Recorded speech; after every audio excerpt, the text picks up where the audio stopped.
Iran is making preparations to make sure that this will be lifted either through political means or through military means. Ali Akbar, as the world waits to see if the path toward diplomacy can continue and if the talks in Islamabad can restart, the news yesterday was that the IRGC had seized 2 ships in the Strait of Hormuz, and just in the past hour or so, we're now hearing that the U.S. has seized another ship in the Indian Ocean.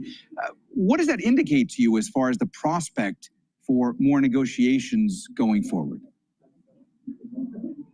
The biggest negotiations in Islamabad are 2 things. One is, Trump's assumption that the U.S. has escalation dominance while it doesn't. And second is Trump's vulgar, vicious language, very disrespectful language he's using against Iran and sending mixed messages. He keeps changing his position every other hour. This is a big impediment to any negotiations. But Iran has made it very clear. If the blockade is lifted and Trump remains committed to diplomacy, the way is open for negotiations in Islamabad to put an end to this war of aggression. Without these 2 conditions, without these 2 obstacles removed, the path to diplomacy is closed. Ali Akbar, I'm glad you mentioned that because I did want to ask you specifically about that. We have heard several times from the Iranians that there will be no further negotiations unless the U.S. lifts its blockade, its naval blockade of Iranian ports. I just want to ask you, at a time when the Pakistani mediators are trying to bring these 2 sides together, and it seems as though the Gulf is only widening, is there anything else that the U.S. might be able to do, any kind of conciliatory gesture that would perhaps convince that the Iranians that it would be okay to send more people to Islamabad, rather, for more talks?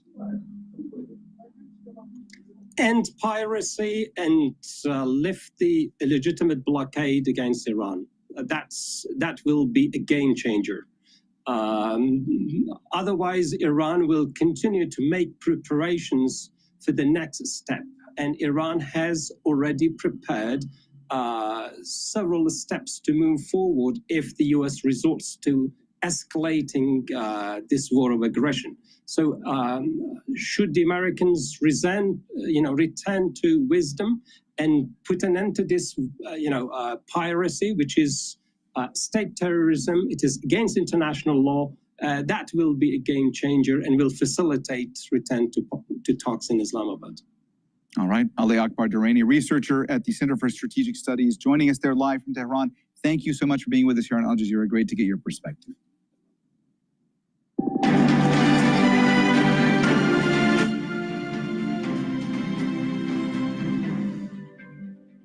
Some developing news out of Gaza now. At least 3 people have been killed in a strike that targeted a car in central Gaza. Israeli attacks have killed more than 780 Palestinians during the ceasefire since it came into effect in October. Well, let's cross live now to Hind Al-Khudri, who's joining us from Gaza City. Hind, can you just tell us what you know about this latest strike? Well, this is a strike that attacked a car that was traveling on Salahuddin Road, and inside this car was 3 civil defense workers that were killed. After this attack, there were a couple of injuries that were also transferred to Al-Aqsa Hospital. But this is not the first time the Israeli forces attack civil defense teams. They have been attacking vehicles carrying civil defense teams during the ceasefire. Hello, this is DrPaulCottrell, and we are live on Rumble, YouTube, and my website, the-studio-reykjavik.com. All these videos are for free. Please help support the work that I do by subscribing to the channels, sharing the links, making sure that you go to the website and help out. You can donate. You can donate through Stripe, PayPal, or Buy Me a Coffee on my website. You can also be a paid member to my Patreon and Substack channel as a paid member. And that helps support the news that I do every day. So please help support. Greatly appreciate it. In addition, I have great products on my store, ebooks, supplements, and course material on immunology and pulmonology. And take a look at them, especially the supplements. They will help to slow down the aging process and allow you to get healthy. So some of the products that I offer are antioxidants, very strong antioxidants. Very strong antioxidants. So you can get the C60. C60 is 1,000 times stronger than vitamin C. Take a teaspoon a day every day. And what this will do is soak up free radicals. I've been using this every day since 2016. So 10 years. Now what this will do is it's going to soak up those free radicals, help bring down stress in the cell and the tissue, and bring down inflammation. Now, when it's soaking up those free radicals, your mitochondria is going to improve and you're going to have more energy in the cell. So you'll have more ATP. And more ATP means that your organ systems will perform better. So your immune system, your endocrine system will perform better. Your cardiovascular health will be better because you're soaking up free radicals and lowering the concentrations of oxidized LDL. When you reduce the concentrations of oxidized LDL, you're reducing plaque formation. So you're helping your cardiovascular health. And it's also going to help with your brain function by bringing down that inflammation, bringing down those free radicals within the neuron. Your neurons are going to perform better. Your mitochondria will perform better in the neuron. You'll have more energy in the at the neuron level. And because of that, you'll have higher production of neurotransmitters, and you're going to have this positive neuroplasticity that leads to faster thinking, better memory. So please go to my store, the-studio-reykjavik.com, and get the C60. You can get it in MCT coconut oil, avocado oil, and extra virgin olive oil. You can get it in a 2 ounce, a 4 ounce, or an 8 ounce configuration. So please go to my store, the-studio-reykjavik.com. Make sure you use discount 5. You get $5 off. If you spend $100 or more, you get a free gift until supplies last. And also olive leaf extract. Olive leaf extract is a dual purpose product. This is going to bring down your inflammation. It's also going to help with your lipid profile. When you're lowering LDL levels and increasing your HDL levels, what will happen is that you'll have less plaque formation. So that's really important. It's a dual purpose supplement that you should be taking every day. And I try to provide dual purpose supplements so you get more bang for your buck. And I'm telling you how to stack these to get the synergy that allows you to slow down the aging process. That's where the magic is when it comes to anti-aging. It's about stacking the supplements properly and having using them continuously so you can have that compound effect, because you can slow down aging by slowing down the methylation of your genes. If you do that, then you'll maintain your youthful gene expression. So please go to my store, the-studio-reykjavik.com. So what's in the news right now is the United States intercepted some tankers that were trying to break the blockade. And oil did go up a little bit in pre-market, but it started drifting back down. Right now, oil is at $93.64 a barrel. And the equity market for the futures is at 7,149. It's down 22 points. So there's no further understanding of when the ceasefire is going to end or if it's going to continue. Trump last night did say that he was going to extend the ceasefire 3 to 5 days. Day before that, he said the ceasefire was continuing indefinitely. So he's wishy-washy. He's going back and forth. You don't get really any true resolution on what's going on in terms of, is there a true de-escalation, or is this just rearmament for more conflict in the region? So oil is above $90 a barrel. So it's, just below 94. Like I said yesterday, 94 is going to be a resistance level. Now, it was trading pre-market above 94, and then it drifted back down as we're getting closer to the New York Open. So it's important to realize that 94 is a resistance level that could be broken if there is further conflict. And then it might drift back down to about 88. And I said this yesterday, that there's probably a trading range between 88 to 94 for WTI. And natural gas is drifting down in pre-market. It's trading at 2.683. It was in the 2.7 handle not too long ago. So who knows? Is oil going to continue to go up, or is it going to continue to go down? It's heavily predicated on what's going on in the Middle East. Now, that's probably the biggest news in terms of oil and the markets. Some data did come out, economic data did come out today, showing that jobless continuing claims were up a little bit more than expected, but I don't know what the actual numbers were.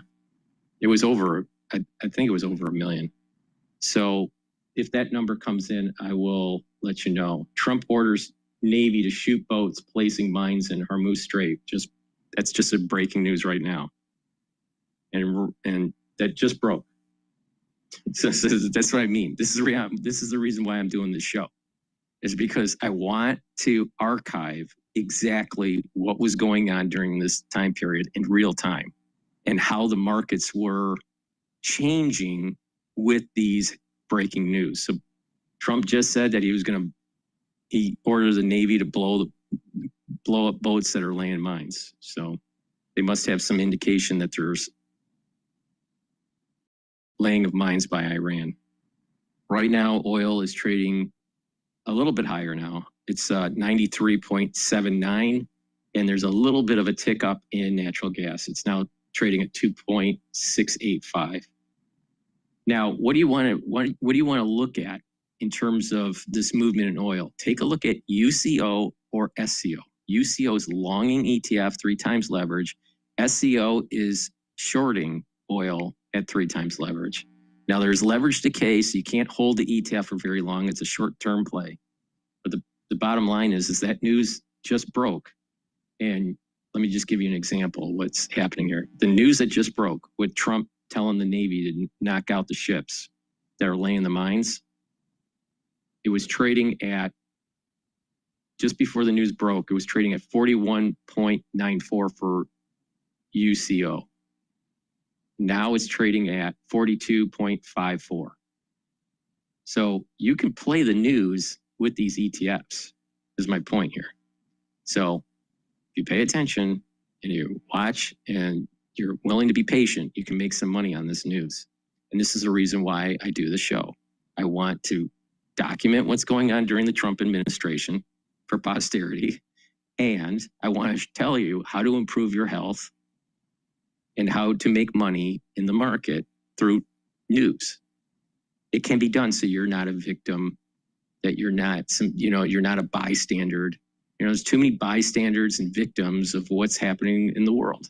Well, instead of whining about the people that are in the smoky room making decisions, find out how they think, or what they want to happen, and place yourself accordingly so you can benefit from it. It's that simple. Instead of stop whining about the Rothschilds, stop whining about people that have access to information and move markets. Find out what they're doing and do the same thing. Stop whining. And you'll be way better off in your geriatric years. You'll have more money, you'll be healthier, and the average Joe out there will be shit out of luck. So it's up to you if you want to pay attention to me or not. But I know what I'm doing. So Please go to my store, the-studio-reykjavik.com. Get the great supplements that I offer and pay attention to my advice with the market. You'll make money. All right, with that, we're going to start taking a look at the news here. Let's listen into what actually happened with this SPLC funding for it almost seems like they were funding right-wing organizations. So let's listen into National Review here.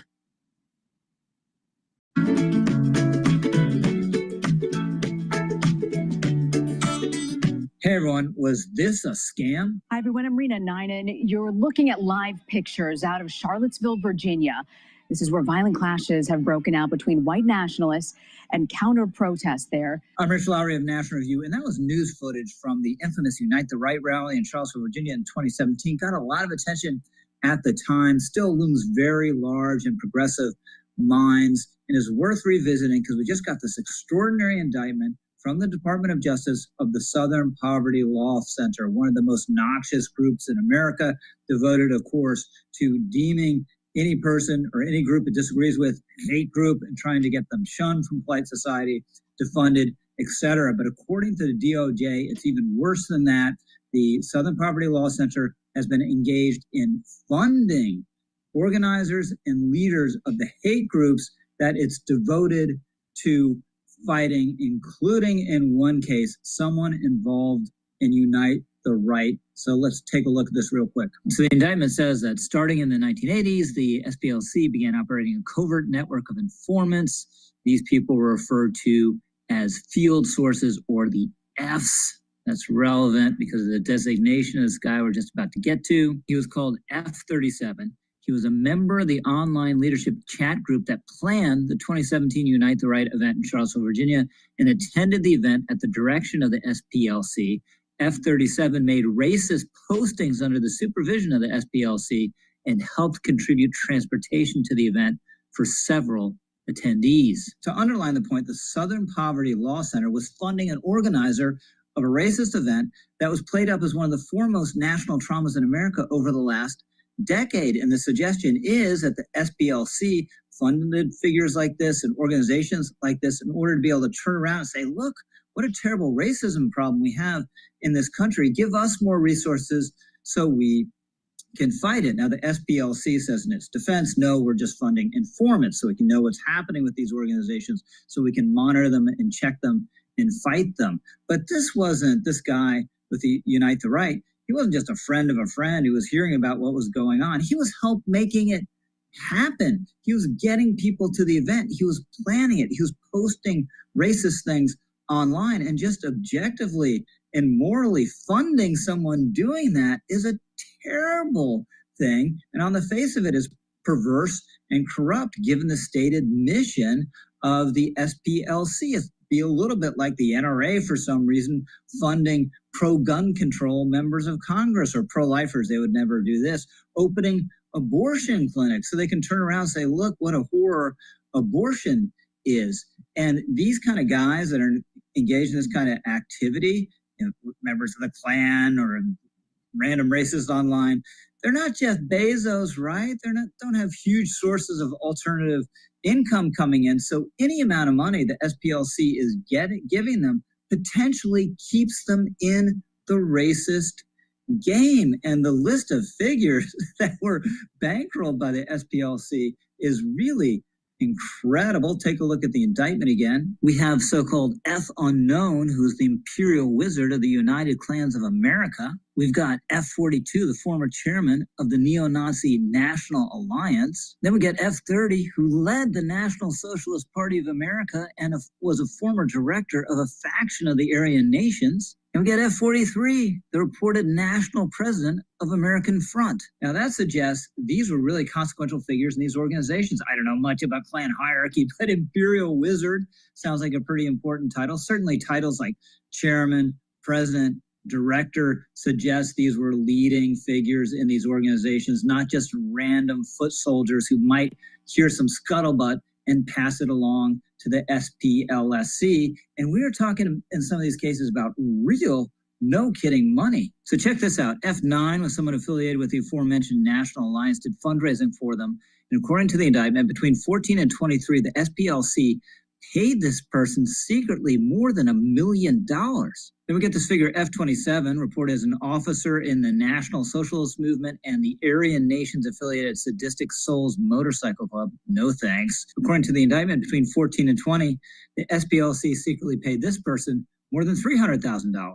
So that's real money, right? That can make racist work lucrative if someone is funneling those kind of dollars to you. Worse, some of these guys, the SPLC would turn around and feature them as hate figures in their materials. The former chairman of the National Alliance got $140,000 during the same time period in which he was featured, or she, I guess, was featured on the SPLC's extremist file webpage. F30, who led the National Socialist Party of America, he got $70,000 at the same time he was featured, or she again, I guess, was featured on the SPLC's extremist file webpage. Union was that they pretend to pay us, we pretend to work. Well, here, these weren't pretend racists, I assume, but the SPLC was paying them in order to oppose them. And by the way, let's get back to Charlottesville. So what happened after Charlottesville? I will argue this is an event that was exaggerated, involved a couple hundred people, shouldn't have happened, terrible. But it is true that someone was killed. People were hurt. There were real, no kidding fights in the streets. So did the SPLC conclude after that, we can't have anything to do with anyone associated in any manner with this atrocity? No, they kept. Exactly. They were fueling the flames. They wanted to set it in motion to try to demonize. That's he hit it right on the nail here. It wasn't like, well, we're trying to infiltrate and find out their structure and try to, stop it. Nope, they were feeding it. They wanted to get worse and metastasize. That organizer for years afterwards. Let's go back to the indictment. Reminder, F37 is the guy who was involved in planning Unite the Right. Again, that event happened in 2017. But according to the indictment, between 2015 and 2023, 6 long years later, the SPLC secretly paid F37 more than $270,000. Now, Charlottesville is quite bad, never should have happened, but another day and age, this might have been a local story or a state story. It was spun up into a national event in part to indict the right, and supposedly a bunch of racists, and to hurt Donald Trump politically. And from that time, we had this rancid. And there's a great documentary that Stephen Bannon made that I saw last night. But it was during this time period. It was during the midterm election. All right. You have to remember this is tied into going into the midterms. Right. So Trump's already in office for his first term, Trump 1.0, and now they're getting ready to demonize the right, demonize the Republican Party, demonize Trump as they go into the midterm election. And the midterms, they did lose. So in terms of the Republican Party. But this documentary that Stephen Bannon did that I saw last night is called Blink. I think it's called Blink or Brink. The Brink, I think is what it's called. The Brink. And it shows like behind the scenes of what he was doing in terms of US politics and also in Europe. Okay. So, and there's a decent amount of it in the movie or in the documentary about this event. All right. So I highly recommend seeing The Brink by Stephen Bannon. It's on YouTube for free. All right. If you want to just watch the ads, but it's perfect to understanding what is going on behind the scenes during this time period. And the mainstream media was also trying to spin how, because Stephen Bannon was always against the globalists, right? so they were trying to spin that the term globalist is really anti-Semitic. And he kept on saying, no, it's not. This started it seemed to start with The Guardian and with the UK news networks. But it also was happening in the United States. I'm not sure where. It seemed to me that it was starting in the UK, because at that time you're talking about Brexit and all this. So there was, if people were going against the globalists, they wanted to spin it as it was anti-Semitic, and therefore you must be some sort of right-winger if you were against transnational capitalism, if you were against shipping jobs overseas, you know, if you were against the status quo in terms of the economic framework, you must be a right-winger. So Bannon kept on saying, no, that's not the case. Globalists are the party of Davos and the Bilderberg Group. And it's not necessarily anti-Semitic. It's the term globalist is a person that believes in transnational capitalism and doesn't care about their own nation state. So it was interesting in how the media was trying to spin what Bannon was saying about globalization and the issues with globalization into some sort of anti-Semitic trope. I don't think going against the globalists is anti-Semitic. But unfortunately, the far right does grab onto that now. And you're talking about 2017, 2018. So the far right has grabbed onto this now and is thinking that, well, the bankers, they're all Jewish and they must be, you know, controlling the world. It's totally not the case. Totally not the case. All right. But the thing is that there's definitely a problem with globalization. I've been saying this for a long time. We are moving into a new era called localization, not globalization.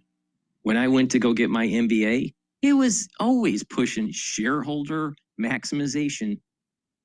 If you can manufacture in a global market, it'll be better for you. You'll be able to manufacture at a cheaper rate. You'll be able to reach other markets. You may be able to reduce your, shipping costs. You'll be able to focus on certain regions of the world that have certain competitive competencies that will be synergistic for your organization, blah, blah, blah. So we were told in business school, that's the way to do it. But the thing is that that's not the way to do it, because what happens is that when you actually hypercharge that throughout your whole economy, you lose the economic clustering. You need to have a healthy economy. You need a multitude of different types of businesses and different types of know-how, and manufacturing is one of them. And when you make something physically, you actually learn how to improve something. That's where innovation comes in. Our world doesn't turn economically because of invention. It turns due to innovation. And there's this subtle nuance here. Invention is something new, something brand new. And a lot of times when you have something brand new, it doesn't reach the masses in a short amount of time. It takes a time to make it affordable, or people adopt it in their everyday life. So inventing something isn't necessarily where the economy is. It's innovation. And innovation is tweaking it, making it more accessible or cheaper or more user-friendly, or it's improving it. It's mutating, evolving into a better product. That's where the economy is. You can't do that if you don't make it. And this is the reason why that societies that don't manufacture don't innovate. So if you used to be a manufacturing country or company, and you start to ship it overseas, you are no longer an innovation company, inventive company. You're no longer an inventive country because you don't make anything. So it's super important to understand this concept that in business schools in the 80s, 90s, early 2000s, students were being trained and the business journals were pushing globalization. That's not anti-Semitic. That was a thought process from economists, from policymakers, even from international politics that led to this globalization that we have today. It's not anti-Semitic. Going after the globalists is actually saying, you know what, maybe we went too far with this, and that we need to have some economic clustering coming back to have a vibrant economy and to have that innovative spirit that making things allows.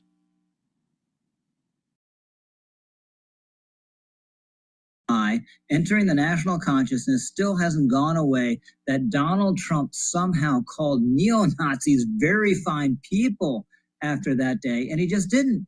He didn't. So here's a transcript, and Trump did say among the demonstrators and counter-demonstrators, you also had people that were very fine people on both sides, but then he goes on several sentences later to say, I'm not talking about the neo-Nazis and the white nationalists because they should be condemned totally. Then we get layered on top of Charlottesville and on top of Trump's alleged reaction to it, Joe Biden's presidential run. He made the case absurdly, this guy has wanted to be president his entire adult life, that he was running for president because of those things. Charlottesville is also home to a defining moment for this nation in the last few years. It was there on August of... And this was orchestrated by the Democratic Party to demonize Trump, to demonize the Republicans. And you also saw this in 2023 with the almost after October 7th. You could see on campus how people were aligning themselves for the Palestinian cause, aligning themselves in this oppressor and oppressed mentality. All right. And they wanted to demonize the Republican Party. You have to remember what was happening in 2024. 2024 was the general election. So this is their modus operandi. 1 year before the midterm elections or 1 year before the actual general election, there's demonization of the Republican Party, focusing on the alt-right. And now, what do so that's what happened in 2023 after October 7th. There was this almost like the Republican Party is aligned, the Republican Party is aligned with Israel. The Republican Party is aligned with going against Islam, and they're oppressors and they believe in colonialism and all this. So they were able to convince many people that came out of college to vote for Democrats. And this is the reason why Charlie Kirk was so important, was that he was able to pierce that and get the vote out to the Republican Party. But now, because the Turning Point is pretty much a defunct organization, that the Republican Party is probably going to lose in the midterms. No matter how much they try to prop up Turning Point, there's no one there. Erica Kirk can't do it. It was something special about Charlie Kirk and his way of debating. And I think people that are young, especially on campus, they want that debating, even if they disagree with the individual. And And Erica Kirk can't do that. It's not in her ethos. So the Republican Party is having a big problem here. But there was this demonization that was happening right before the general election. And now, well, we have the Republican Party. This is the what the mainstream's spinning. Republican Party is against immigrants. The Republican Party is for ICE agents coming in and tearing families apart. And the Republican Party is about war in the Middle East and all that. And so what will happen is that you have these podcasters like Tucker Carlson and Megyn Kelly and Candace Owens and Alex Jones. They're literally deep sixing the Republican Party by demonizing Trump's policies. And what's going to happen is that the Democratic Party is going to win the legislative branch, and things are going to be a lot worse. So, but there's these events. The point I think to really take from this is that these events are orchestrated to get some sort of public opinion, manufactured public opinion. There's a manufactured consensus that's being done here 1 year before and into the midterm or general election year.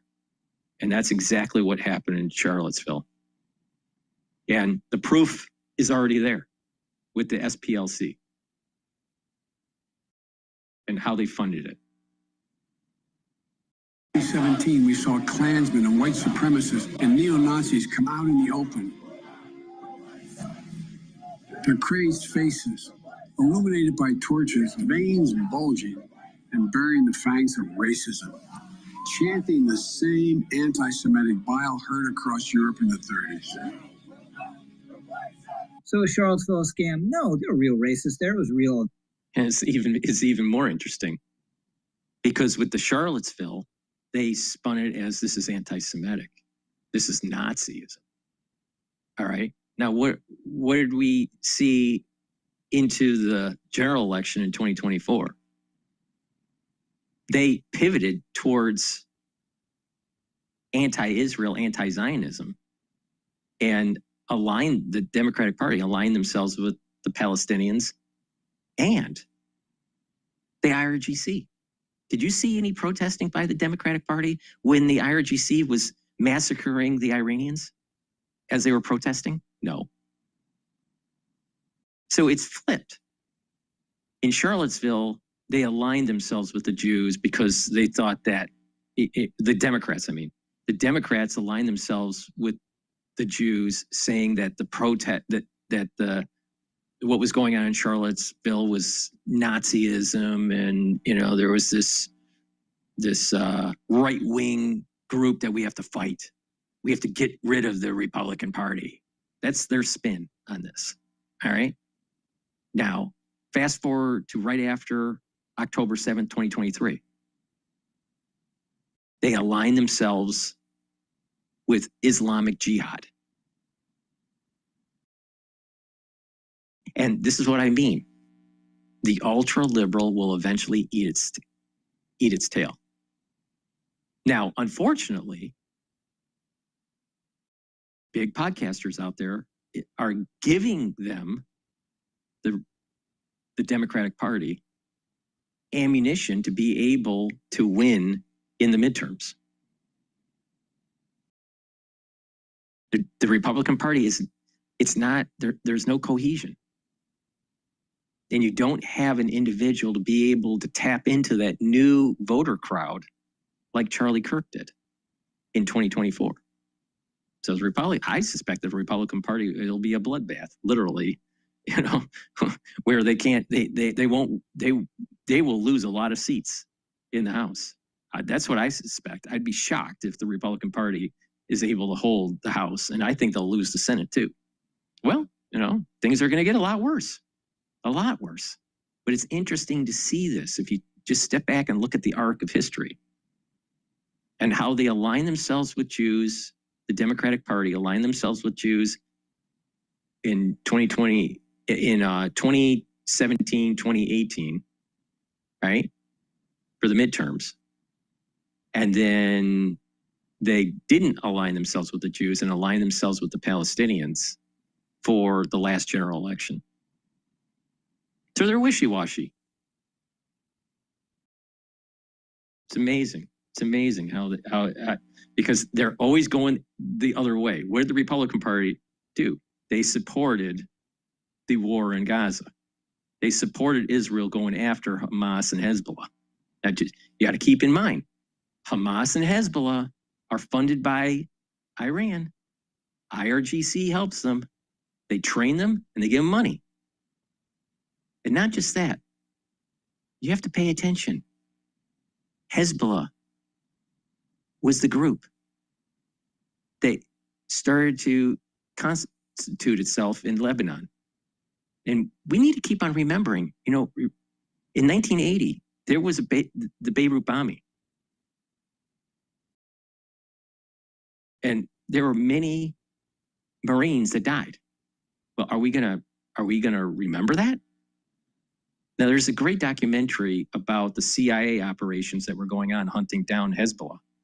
But when the bombing took place, and when I think it was William Casey running the CIA, his mission was to hunt them down. Now, he thought it was one cleric that wasn't involved and it was someone else. But as they were getting intelligence in the region, they started finding out that there was this thing called the Party of God, which ended up being Hezbollah. And that all came from Iran. So we need to destroy the root cause of Hezbollah and Hamas. And the root cause of Hezbollah and Hamas is Iran. And it's theocratic regime.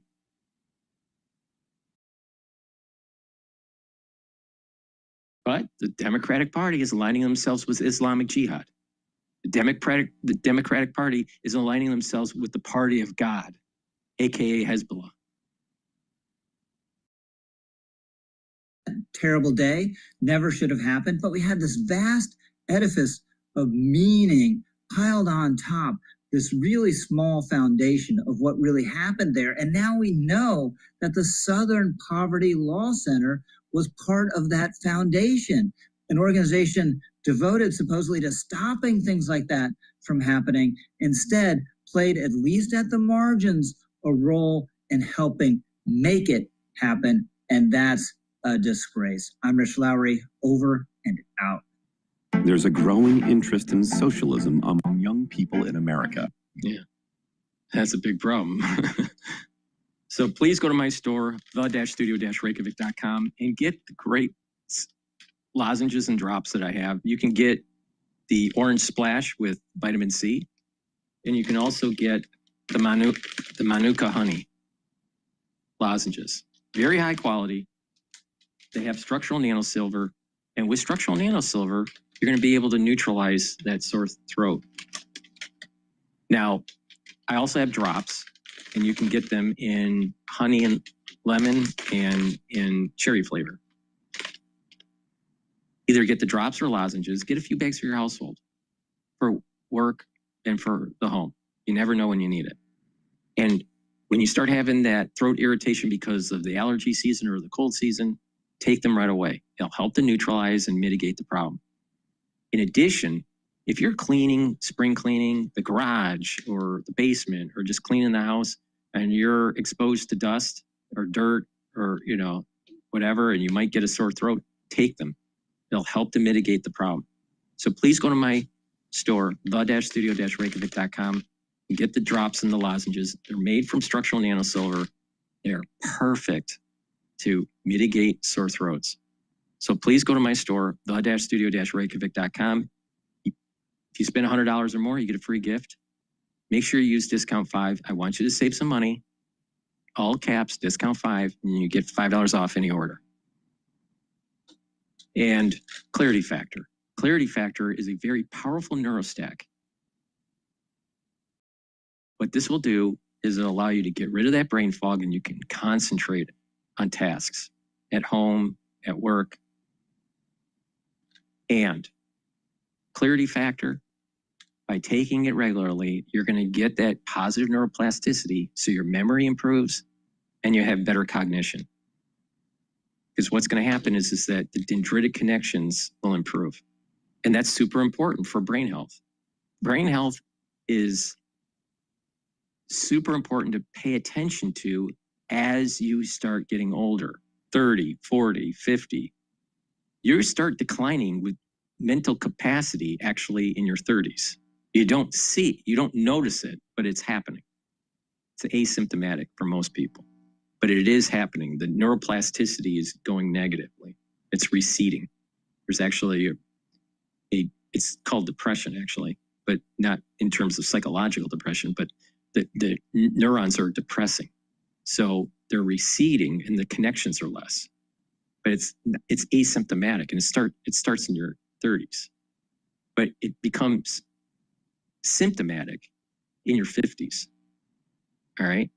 And then once you get about 65 to 70, depending on how much inflammation and amyloidosis and tau buildup and toxin buildup and perfusion that you have depends on where you are on the spectrum of decline. But you can reverse this and you can prevent it by proper diet, proper exercise, proper supplementation, keeping the inflammation down, keeping the perfusion up, giving your body the nutrients it needs to boost up those chemicals that help protect the neuron, like BDNF. And when you do that, when you get into your geriatric years, you're not going to have the cognition problems that most people have. So please, take my advice. Go to my store, the-studio-reykjavik.com, get the clarity factor, drink filtered water with it. And by doing that with proper diet and exercise, and keeping down that inflammation with some of the other supplements that I have, it will help with your brain function. So please go to my store, the-studio-reykjavik.com.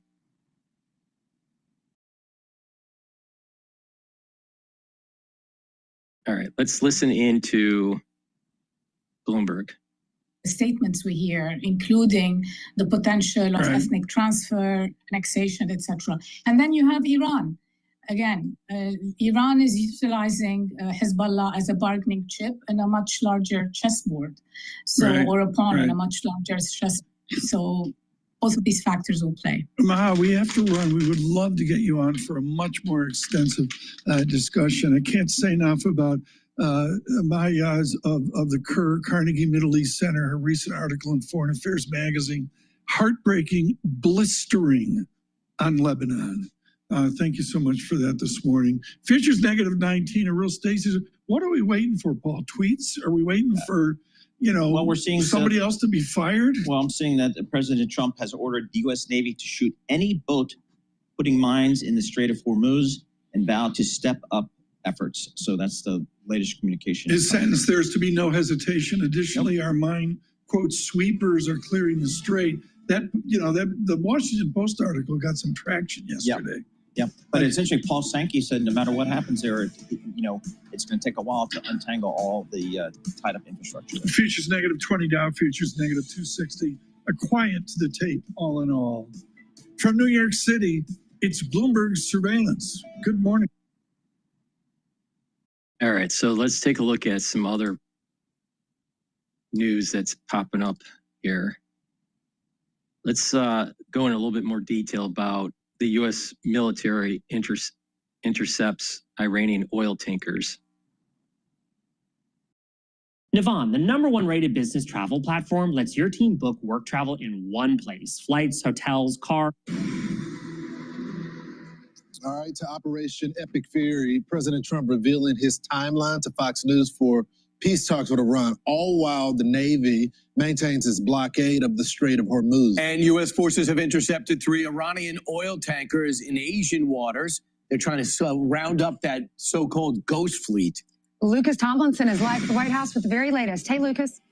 Good morning, Ainsley. Good morning, gentlemen. Right now, officials say the Iran war is at a standoff.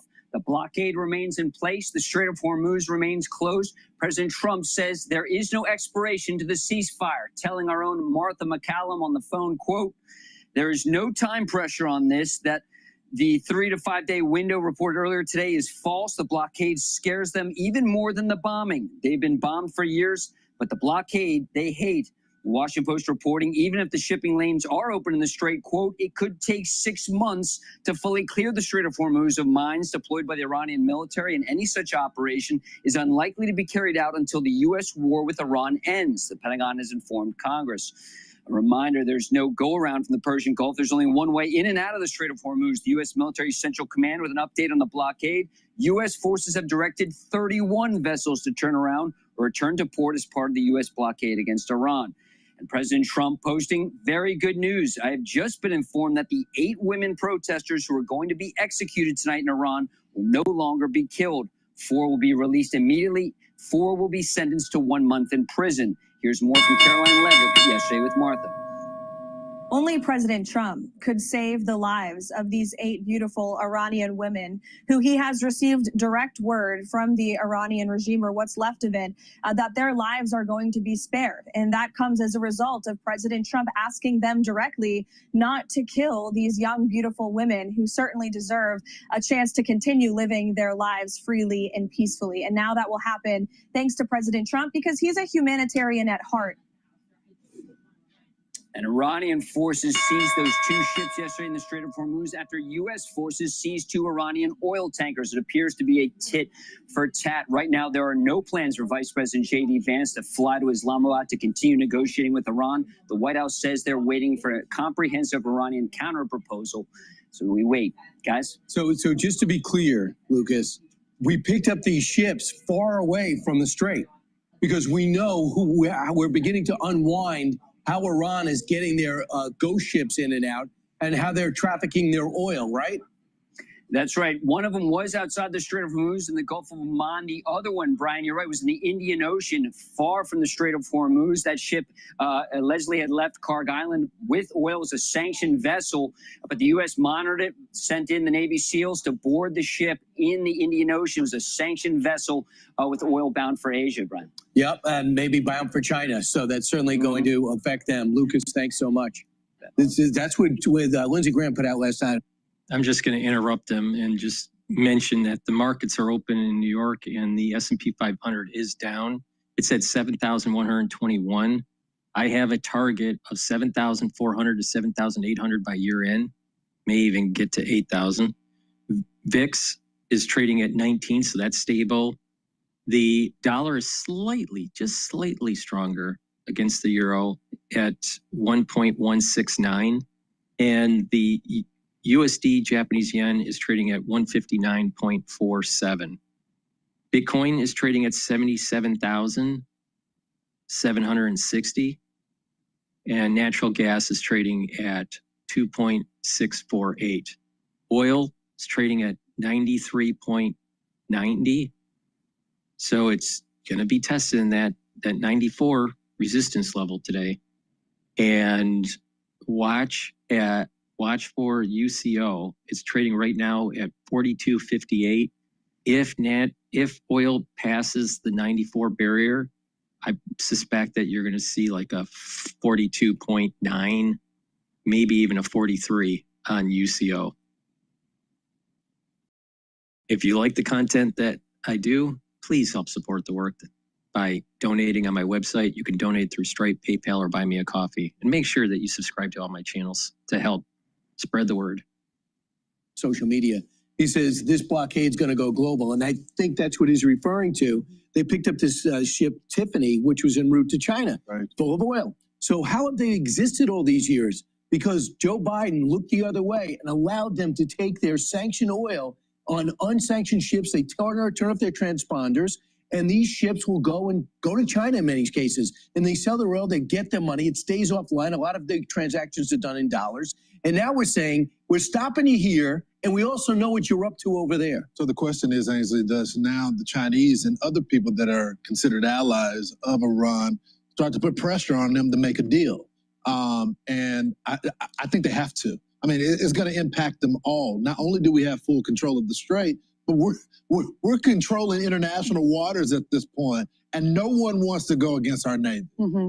It's interesting because daily, the Institute for the Study of War, they're a nonpartisan, nonprofit public policy research organization, and they have public daily updates on what's happening. And their latest one have the report of the Iranian decision-making being fragmented and in disarray. And we've been hearing from our sources that the leadership there can't agree. So when our individuals go over to Pakistan and they meet with the Iranians, the leadership there can't agree. You've got the IRGC against, other.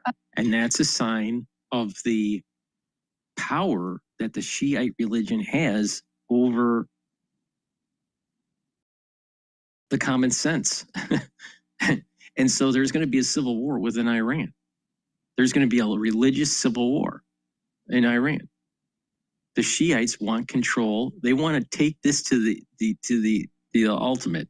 They want to die for their cause. They're not going to negotiate in good faith. They're crazy, and the Sunnis know this.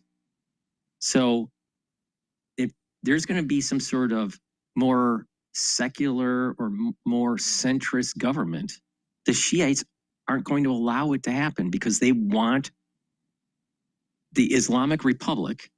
The Islamic Republic is a theocracy. And there's going to need to be a civil war that takes place in that region. Now, this sounds right up the CIA alley. Find a way to overthrow the Islamic Republic and allow for the seculars to gain control and have a constitution and not be beholden to the Shiites. I'm just surprised it's taken so long for the CIA to get their act together with Iran.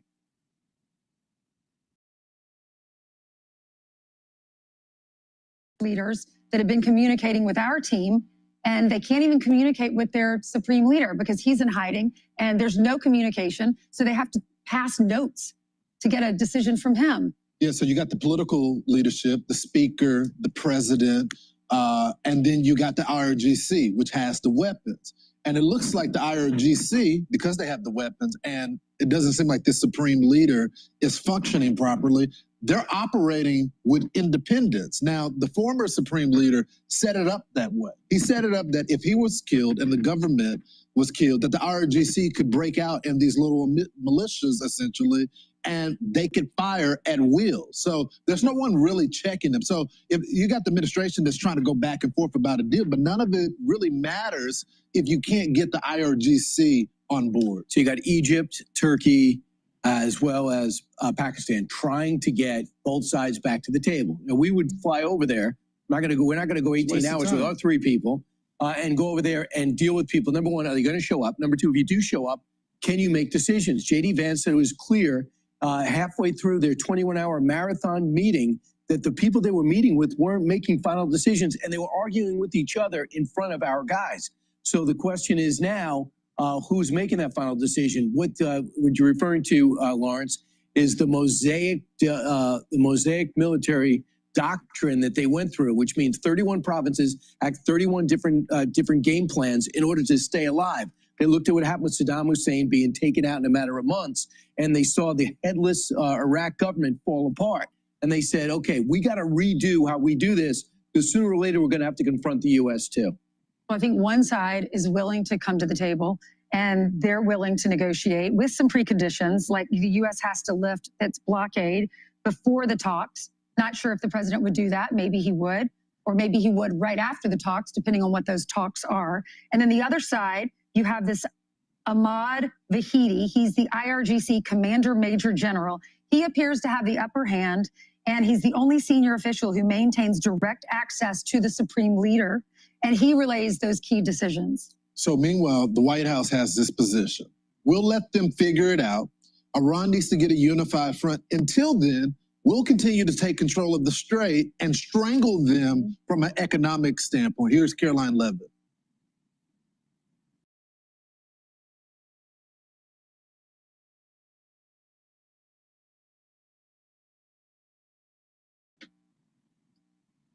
We await their response, and we will see. The president has not set a firm deadline to receive an Iranian proposal, unlike some of the reporting I've seen today. Ultimately, for the ones that are watching the telemetry on YouTube or on my website, market telemetry, oil is now trading at 94.35.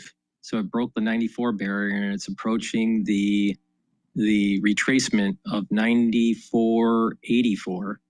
And UCO right now is trading at 72.76. If you've been paying attention to me and you did a little bit of pre-market trading, you would have made money in UCO. Line will be dictated by the Commander-in-Chief and the President of the United States. The White House and our intelligence community certainly has a good understanding. However, we want to see a unified response and a unified proposal. To the previous question's point, you see a lot of different messaging on social media from many people within the regime, and a lot of that public nonsense is not what we hear from them privately. But again, we want a unified response, and that's what the President is awaiting.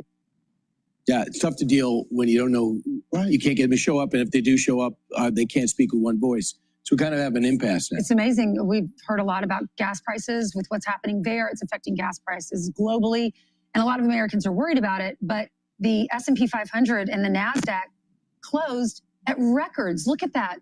3 green arrows up dramatically. Yeah, earnings are strong. Let's just take a look at what the gas prices look like right now.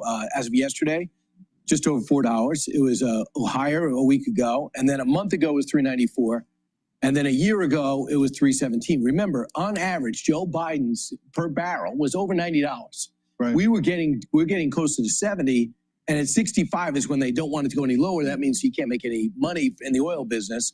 But we're pumping like crazy. We're beginning to explore. We're trying to fill the gap. But right now, the American people are feeling the pinch in gas prices. Yeah, they're saying in this new Fox News poll, when it comes to gas prices for your family, 60% say it's a major problem, 29% says it's a minor problem, and not a problem at all, 11%. You go back to September 25, Ainsley, a major problem, 33%, a minor problem, 43%, not a problem, 24%. I would just say, as I continue to say, this was the Iranians' goal, is to put pressure on the president when it comes to the gas prices, so he would alter course. Right. Several things come to mind. I heard a report, a man was being interviewed. He's a farmer, and he has big tractors, and it's very expensive, obviously, to fill those up. Or if you're in the shipping business, it's very expensive to put gas in your boat. Those are the ones that it affects at a different level. But the other day, I was in Florida, and I'm driving. My daughter wanted Chick-fil-A or something, so I pulled into an intersection, and I saw all these people waiting for gas. I'm like, why this gas station? And I realized it's a BJ's, and I'm not a member of BJ's. Isn't that they have discounted gas, right? Mm-hmm. So people were willing to wait. I would imagine, based on this line, 30 minutes, 45 minutes to fill up their tanks to save a few bucks. Meanwhile, the Treasury Secretary was asked yesterday on Capitol Hill, when are gas prices dropping here? I can tell you that it is my belief that when we talk about gasoline, that the crude market is currently in what is known in the energy business a very steep backwardation, which means that the future prices are much lower than we are at present. I think the conflict will end. I think gasoline prices will come back to where they were or perhaps lower, as they did. Has shown that he is good at getting energy prices down, and that our energy dominance agenda has the lowered prices. How fast will the prices of gasoline come down? Again, that is path dependent on when the war and the conflict end. Well, from a perspective of the Armed Services Committee, it's not likely to end soon. Well, we don't know when it's going to end. And I would just say that if you look at the markets, even when there's talk about a deal being reached, you see the prices go down. Immediately, they go down. So just imagine once they finally do end the conflict. But I think it's important to note the president has been very clear. He's not going to allow this to be the issue that prevents him from getting a good deal and rushing into something. You don't want Obama 2.0. You don't want the JCPOA that essentially emboldened Iran. So we'll see what happens. And they unfroze a lot of their funds, and they arrived in dollars on pallets, and that's not what we want to do. Right. Well, this is the problem that I have with Fox you know, I received this information from a book that I'm reading called The New Map by Daniel Yergin. He's a great historian about the oil markets. He's probably the guy to go to in terms of oil market history. And he has his own think tank and consulting company, but he is the guy to go to for anything dealing with oil. It's a great book. I think he published it in 2021, but it's talking about the new geopolitical map because of oil shale and fracking and natural gas that's coming from the fracking and how it's changing the whole scene here. And it's a fascinating book. But within that book, and he's talking about Iran, because he divides the book into regions. So the Middle Eastern region and about the Iranian sanctions that we had, that there was oil that was confiscated and sold in the market and put into an escrow account. And also certain assets, overseas assets, were seized and put it into an account. What Obama did was that he didn't give American taxpayer money to Iran. They took the money from escrow accounts from the sanctions. So it's spun in the mainstream media, especially on Fox, not fully explaining that. Americans didn't give Iran new money. The Iranians were given back the money that they had through the sanctions. It was theirs, but it was confiscated, and then it was given back. So, but should they have been given the money back? No. Should they have been able to be on a glide path to nuclear weapons and allow them to build this shield of defense with these drones and missile systems? No. I mean, Obama failed. Obama failed because of that. Now, the failure accelerated when Trump pulled out of the agreement, the Obama agreement with the Iranians. But the fact is that they used the money to rearm. So it's not just the issue of them getting enrichment of uranium. It's also the shield that they were building to prevent the international community to take that capability away from them. And Rubio mentioned this at the very beginning of the war, that they thought that they were going to be able to hide behind this missile defense and drone defense system and continue on their nuclear ambitions. And that's unacceptable, especially when the country is run by crazy Shiites. Please go to my store, the-studio-reykjavik.com, and get the vitamin C and magnesium. Vitamin C and magnesium will help with your skin, boost up your immune system, and also help with brain function. Magnesium is super important for brain function. Magnesium and zinc boosts up that immune system and helps with brain function. So please go to my store, the-studio-reykjavik.com, get the magnesium and zinc and the vitamin C and magnesium. In addition, magnesium also improves the efficacy of vitamin D3. Your vitamin D3 will work better for you when you take the magnesium. So please go to my store, the-studio-reykjavik.com. If you spend $100 or more, you get a free gift until supplies last. Let's listen into Bloomberg here. Moves. Civilian Navy Secretary John Phelan was abruptly fired, although no official explanation.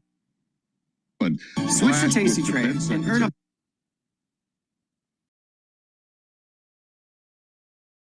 building priorities. The Senate worked overnight in an attempt to reopen the Department of Homeland Security. All right, what I'm going to do is apologize for that. I'm going to play this MS Now rally. Steve Ratner is talking about tariffs. and the effects on the economy. Under record highs yesterday after President Trump extended the ceasefire with Iran indefinitely. That rally comes as the stock market has remained mostly positive throughout Trump's second term, despite economic volatility around the war and the administration's sweeping so-called Liberation Day tariff hikes last year. Let's bring in former Treasury official, Morning Joe economic analyst Steve Ratner with charts on what is behind Wall Street's positivity. So, Steve, this can be very confusing to people who watch this economy. They see the jobs numbers, they see the huge inflation numbers as well. They see tariffs being placed on goods and services across this country.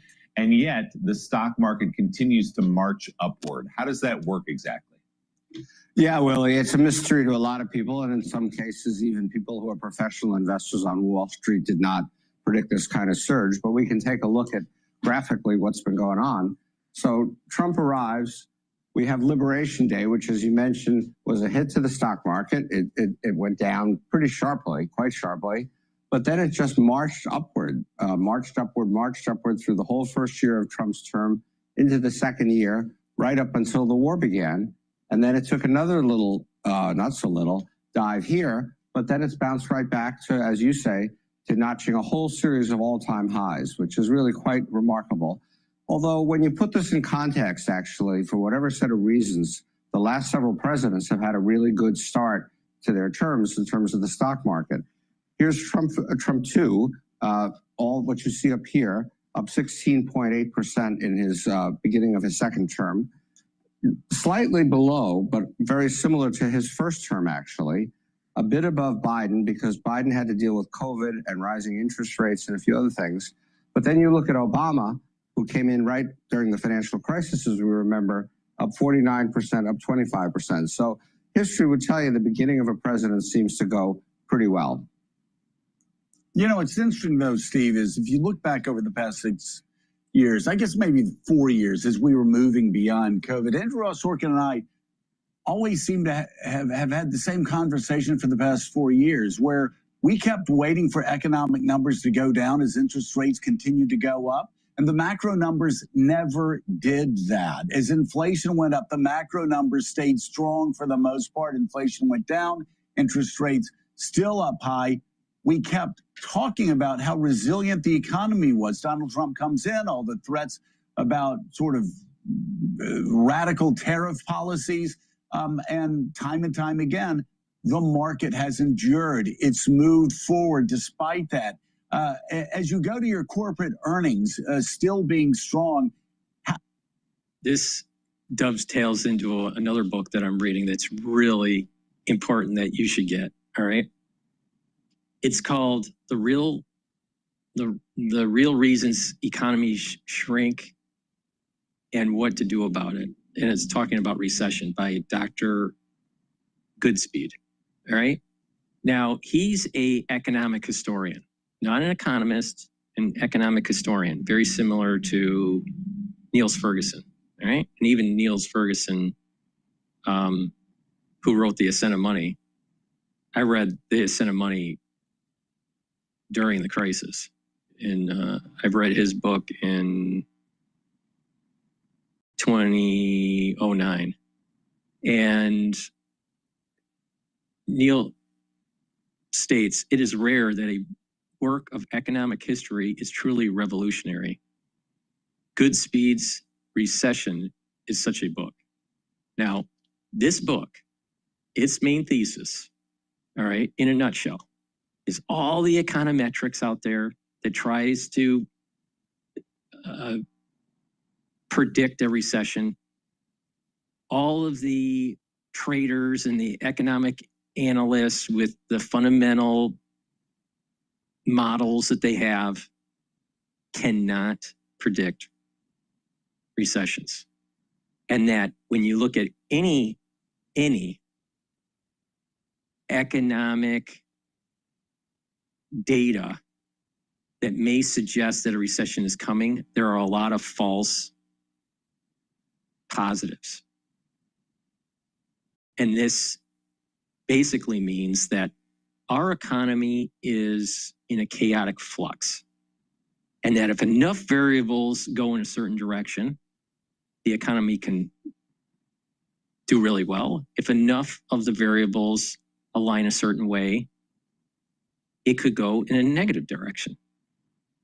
So it's more of a chaotic system. And so you can't look at it just by unemployment. You can't look at it just by inverted yield curve. You can't, because you can be in an inverted yield curve and not be in a recession. So the traditional economic models and what we were taught in business school and what we were taught in grad school, they don't have really good predictive power in when a recession is going to happen. It does have really good power in stating after the fact, but not before the fact. So this is why this is happening. Like, for example, just a couple of years ago, we kept on hearing that, especially when that Silicon Valley bank, the SVB, failed. We thought that there was going to be a recession. We thought that this was going to cause, some serious hiccup in the financial markets. When crypto started to implode, we thought that that may actually cause some consternation in the financial markets and in the banking sector. It didn't. So Goodspeed's thesis is holding, that you can't really predict a recession. It's really a black swan event. But it is guaranteed that it will happen. You just can't guarantee when it's going to happen, and nor can you guarantee the severity of it. It does seem that the severity of the recessions are based on good monetary policy. If good monetary policy is instituted during that downturn, then you can buffer the effects. If you pick the wrong monetary policy, you can amplify the effects of the recession. But the main thesis here is that you can't predict recessions. And so as you have more and more investors out there buying the dip and holding, buying the dip and holding, buying the dip and holding, that's actually keeping the market up. Now, there is such a thing as there's this Wall Street and there's Main Street. What's really happening in the economy versus what's really happening in the stock market. They are two different beasts, but they shadow each other back and forth. All right?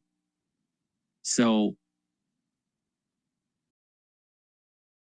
it's not a foregone conclusion that we're going to be going into recession because of energy price shock.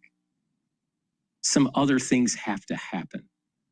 Now, I come from the educational background that it has a lot to do with new financial products coming into the market, new financial engineering coming into the market, exotic products, what is called exotic products, that eventually become mainstream. But they become mainstream and vanilla, what is called a vanilla product.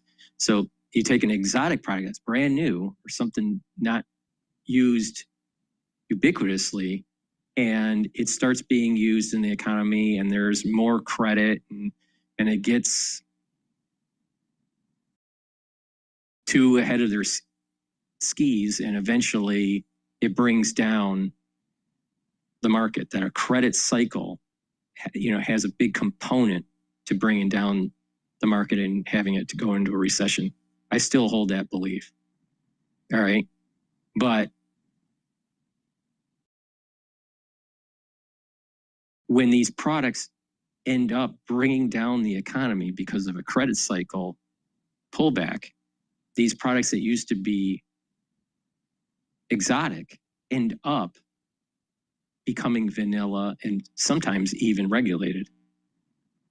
So is ETFs in private credit and private equity one of these exotic instruments, financial instruments that need to be regulated that will eventually become vanilla, maybe. And maybe there's some sort of credit cycle that's tied to it. But we're probably far from seeing it anytime soon. So it's a great book. So if you want to understand recessions from the perspective of chaos theory, this is the book for you. It goes against the grain of a lot of the economists out there thinking that they can predict the market or predict the recession, I should say. And the key is that when you look at all these different indicators, there's a lot of false positives. And just by trading the last 5 years, you can sense that there's been a lot of false positives. A lot of the economists out there thought we were going to go into recession because of tariffs. Didn't happen. A lot of people thought we were going to go into recession because of the oil shock. It didn't happen. A lot of people thought that we may be going into recession because of the overspending during COVID. Didn't happen. A lot of people thought we were going to go into recession because of some of the failed banks and the lending that was taking place, especially on the West Coast. Didn't happen. So I think there's something to be learned from reading this book. So I highly recommend it. It's by Goodspeed. It's his latest book. I did meet him, and he's bringing a new light on a subject that a lot of experts thought that they had a hold on with using econometrics, and the econometric models just don't have strong predictive power in terms of predicting recessions. All right, so we'll continue with Ratner's chart here. But that's the answer to Joe's question to Ratner. Try to square that, not only what we've seen over the past year and a half with Donald Trump, but also what we saw the last couple of years with Joe Biden, how despite rising interest rates, despite inflation, and now despite tariffs, despite a stubborn 3.2, 3.3% inflation rate, even now, corporate earnings still stay high in a very volatile economy. Yeah, that's exactly remarkable. And so thanks for the lead into this chart. But as you can see here, to make your point, Joe, look how strong corporate earnings have been. And you can go back to 2024 when Biden was still president. They were going up. But then toward the end of 24, the rate of growth of earnings accelerated all through 25. And now the analysts are projecting that earnings will accelerate even more in 26 up to these high levels. And if you looked at a chart of the progression of these earnings estimates, you see that analysts are getting more and more bullish. They're actually raising their estimates of corporate earnings. So why is this happening? It's happening for a number of reasons. One of them is AI, which I'm going to talk about right down there in a second. But also companies are tightening their belts. The weak job market that you mentioned is a function of companies really trying to slim down their workforces, get leaner and meaner, and be ready. You had the One Big Beautiful Bill, which provided some tax relief to companies, and that obviously helps corporate earnings. You have a reasonably strong economy, in part because of AI. And so if you look down here, you can see this is just one proxy, one example of what's going on in the AI world. These are capital expenditures by the so-called hyperscalers, the Amazon, Google, Microsofts of the world. And you can see back in 2020, they were spending about $80 billion. Now they're spending $675 billion, 8.4 times increase in 6 years.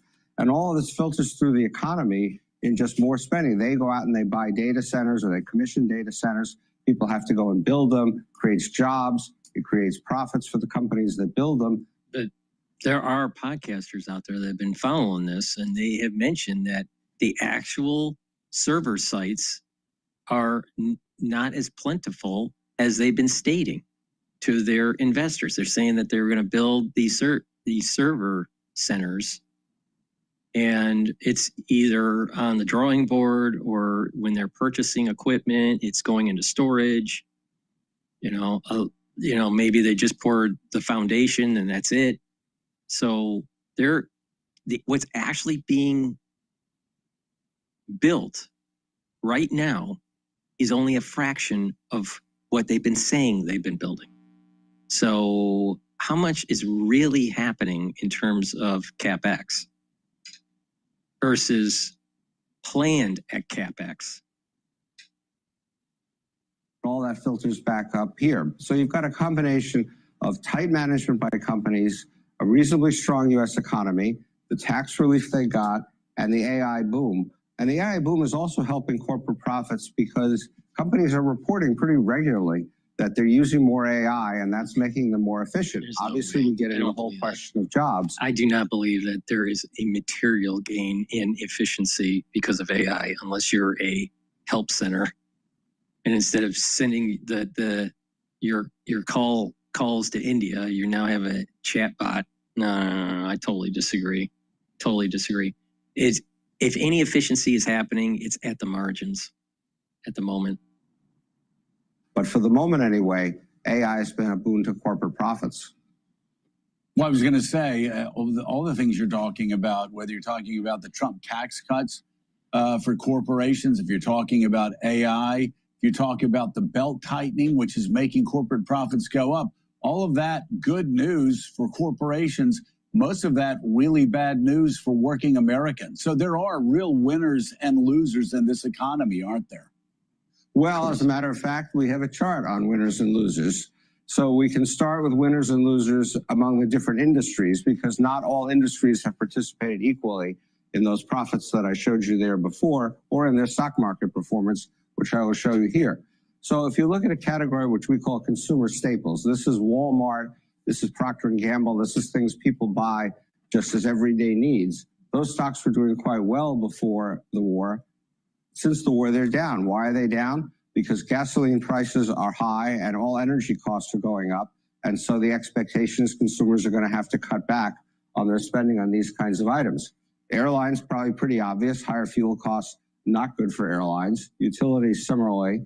Materials are companies that use a lot of commodities, and commodity prices generally have been going up because of this inflationary situation. And then you have the Magnificent Seven, the technology companies that we talk about, again, the Amazon, Google, Microsofts of the world. They actually had a tough first quarter because Trump put tariffs on them, and you had what was called the DeepSeek moment when it looked like China was going to be successful in AI. But then post the war, coincidentally, all those pressures came off, they're up. And then, of course, oil, you'd expect, they were up before, but oil companies have been up substantially since the war began. So those are winners and losers on the company side. But to get to your point, Joe, you can look at individuals, and you can see that actually individuals for the past year or so have done, on average, and you obviously have a lot of income inequality. I don't want to minimize that. But on average, earnings were running slightly above inflation. So people were getting a little more purchasing power on average. But what happened when the war started, as you pointed out, was inflation goes up, wages actually were drifting, wage increases were drifting down. And so as we sit here today, consumers are really getting no benefit from this economy. They're essentially staying flat at best in terms of their purchasing power. And this is the reason why I do this show.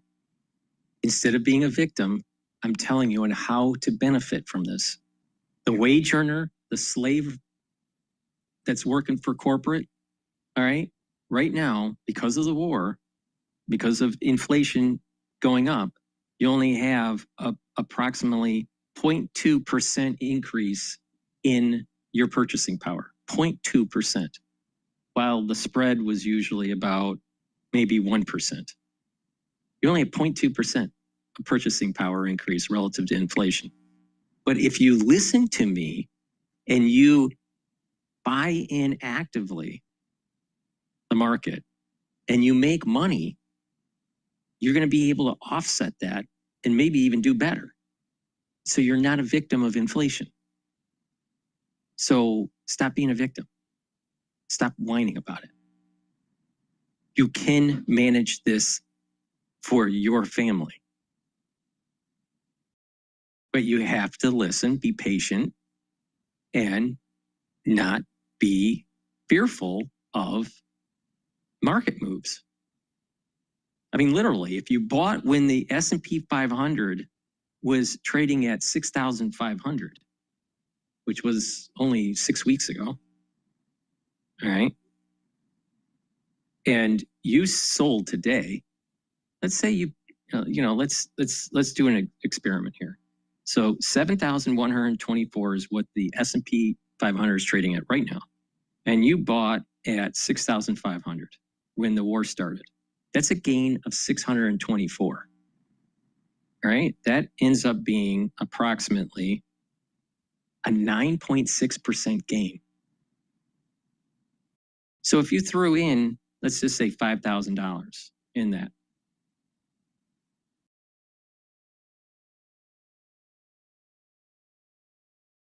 you would have gained $480. All right. So the point that I'm making here is that for every 5,000 you put in, there's another $480 that you made in 6 weeks. So if you put in, let's say $15,000, then you're talking about, over $1,000 increase. So the point that I'm making here is that by doing this periodically throughout the year, you'll be able to mitigate the inflation. And so what you basically did was usually when there's inflation, usually the stock market goes up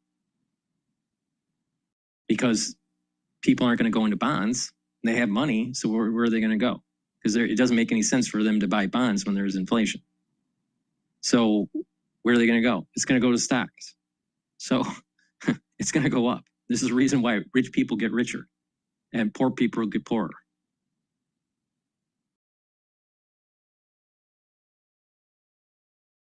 And so when you look at the polls that you guys have been talking about so much over the last few days about Trump's handling of this and that, the economy, the war, and so forth, this has certainly got to have an impact on people's perception of his handling of the economy. They're seeing higher gas prices, well over $4, and they're not seeing their paychecks going up by nearly that much at the moment.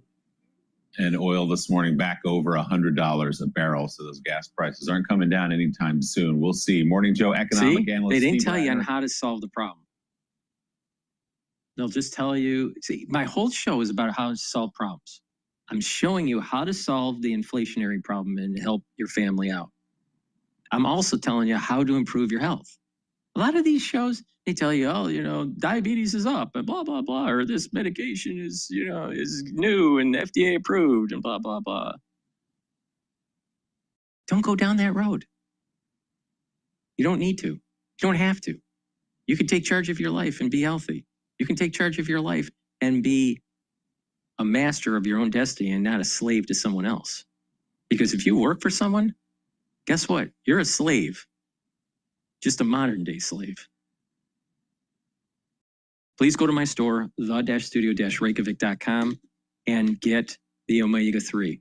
Omega-3 will help to bring down systemic inflammation and control your lipid profile. Super important.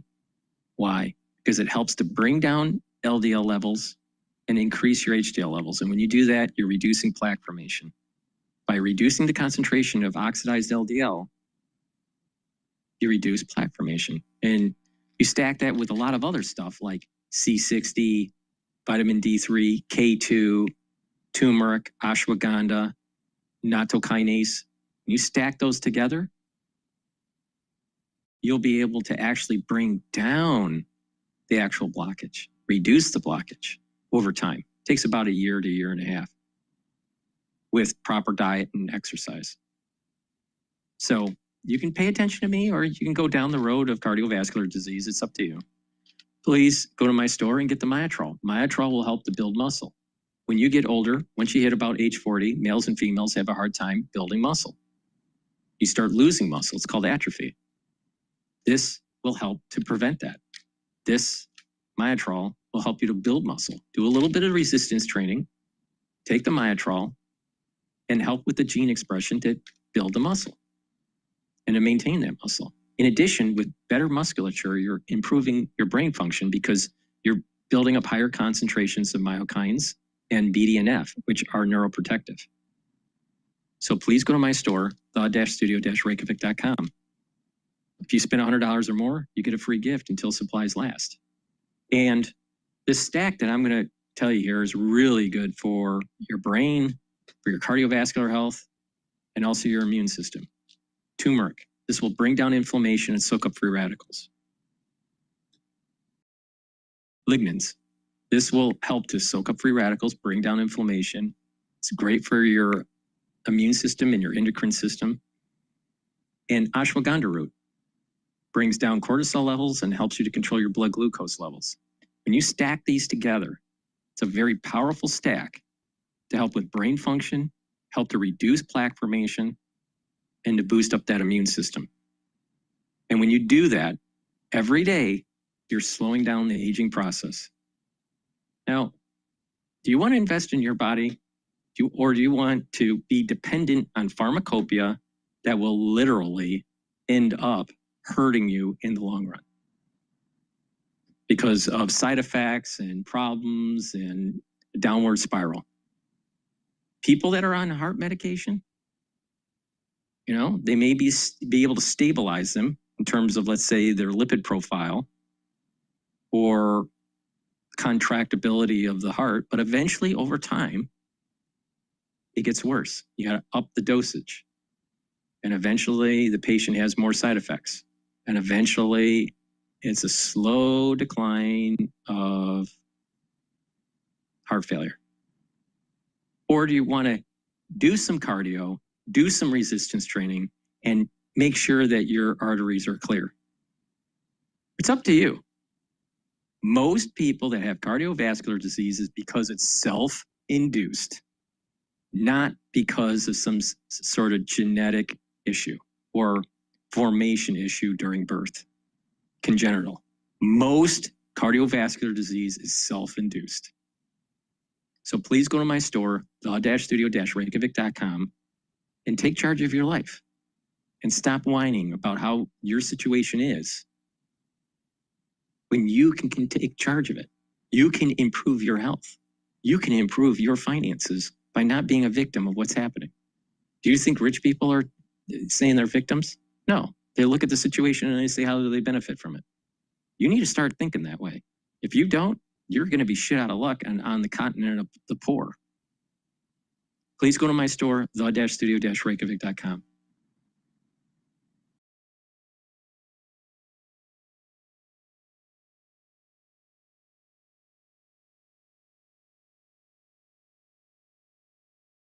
All right, let's listen to John Bolton talking about the ceasefire. Finance the old way. Finance the ramp way.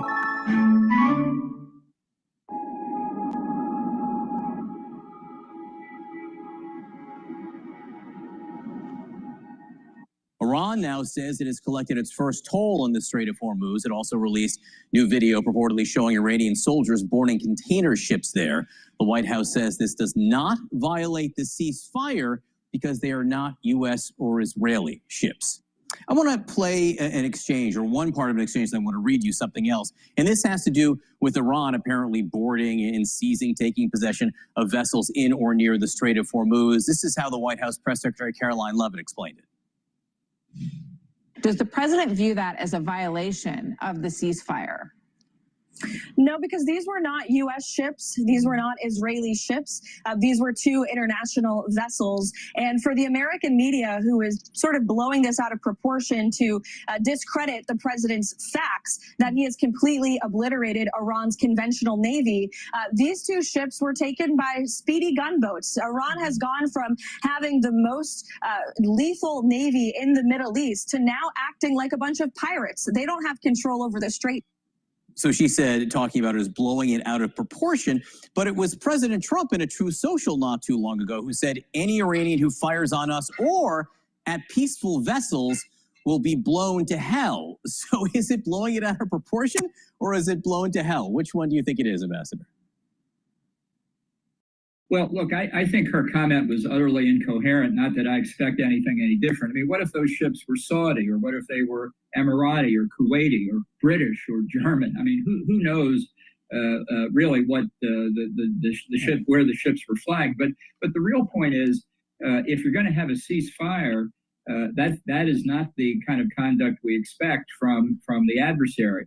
Now, Trump has also kept our blockade in place, and in fact, I think quite correctly extended it to a worldwide basis, which means the ceasefire itself is incoherent. And I'm afraid that's also a pretty good description at the moment of the direction of U.S. policy. I think the president's lost. I don't think he knows what to do next.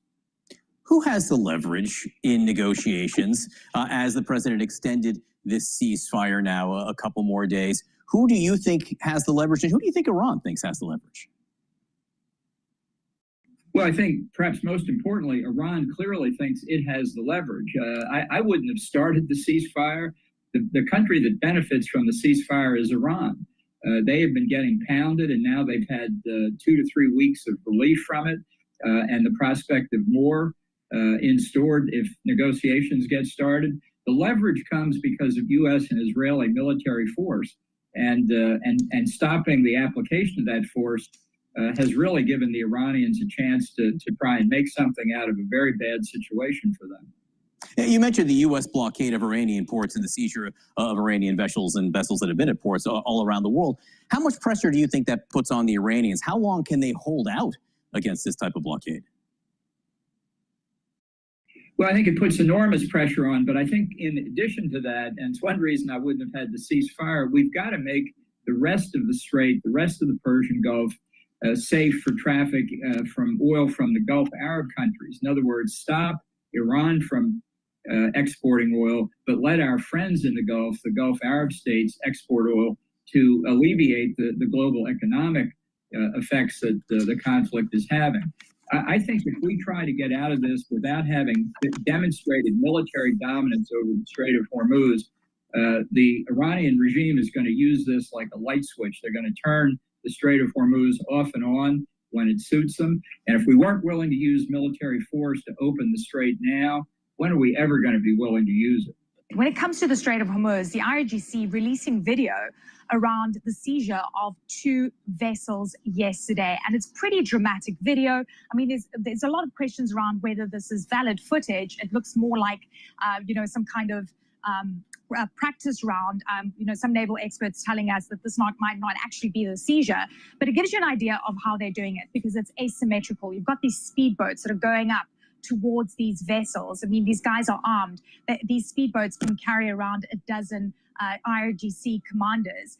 And the analysis also shows us that while these speedboats, are very small and they can't really face up to the U.S. Navy, if they come in swarms or even in hundreds, then you're looking at potential significant damage. And according to CNN sources, there could be hundreds and even thousands of these speedboats, even though the United States maintains that it has been able to annihilate the entire Iranian Navy. But joining me right now to talk about this is CNN Global Affairs analyst Brett McGurk. Brett, let's talk first, I guess, about this latest directive from the president, who says he's ordered the Navy to shoot and kill any boat, no matter how small they are, apparently, putting mines in the Strait of Hormuz. Was that already happening? Isn't that why? Didn't they go and already attack some of the Iranian Navy that was allegedly putting mines in the water? We did. We've been told we sunk the entire Iranian Navy. But Kate, this is now a story of 2 blockades and a competition for who can stretch time. So let me kind of unpack that. We have a blockade on Iranian ports, and Iran has a blockade on the world. So we have a blockade on Iran. Iran has a blockade on the world. And right now, nothing is really getting through the strait unless Iranian ships can squirt through our blockade, or the U.S. military and CENTCOM wants to eventually create confidence for international shipping to go through the international passageway, which Iran has mined and has threatened to attack. That's basically where we are. And it's a competition for who can outlast the other side. The economic pressure will build on Iran, but the economic pressure will build on the global economy, and particularly countries in Asia, South Korea, Japan, and China. That's basically where we are. And in the backdrop, you have the Pakistanis still trying to get talks moving again, and we'll see if that happens. So I would put the president's new statement here against that backdrop, because right now we're kind of stuck. The Iranians are making clear with the videos they put out yesterday, Kate, showing their forces fast roping or climbing a ladder onto a ship. They've done that before. I was the point person in the White House on this issue with Iran. They did this 3 times in the Biden administration. They seized a ship after we seized the ship, and they put out a video just like that. This is what the Revolutionary Guards have done for some time. The fact that they can still do it, though, after 6 weeks of a very intensive military conflict, I think is concerning. So that's the backdrop, and I think the president issued this somewhat threatening statement today, which is about that part of the CENTCOM mission to reopen that international passageway, which even in the best case, Kate, is going to take a long time. These are vast territory. Finding mines is very hard. We decommissioned a lot of our mine clearing ships just before this war started, actually. So even the assets aren't necessarily in place.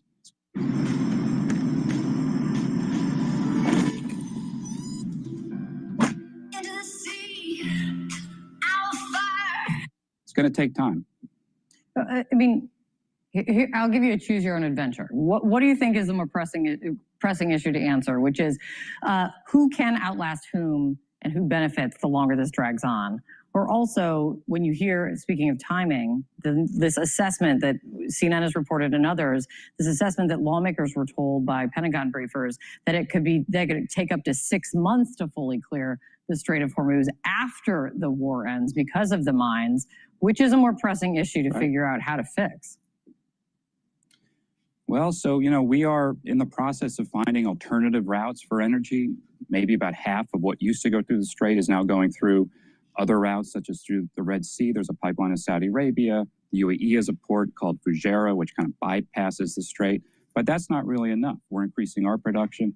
But this is going to have an impact on the global economy. But as I mentioned, Kate, primarily those countries that are so dependent upon these exports out of the Strait, and that's China, Japan, South Korea. And I mean, if I was in the White House, I'd be calling those capitals to say, hey, you want this problem fixed? Get on the phone with Tehran, tell them to do the deal that's on the table. That's how we can get out of this. Build that international pressure on Iran. I don't really see that happening right now, unfortunately.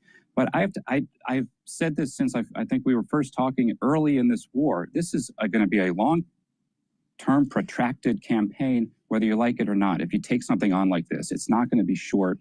I don't think that the American people have not been prepared for that. And we're now in the 6th or 7th week. I think it's going to go on for some time. Hopefully not the hot war shooting phase that we've seen, but this economic warfare, that's the new normal. And it's similar to the old normal because we've been doing this with Iran for a long time, but kind of to an extreme degree because now it's the Strait of Hormuz.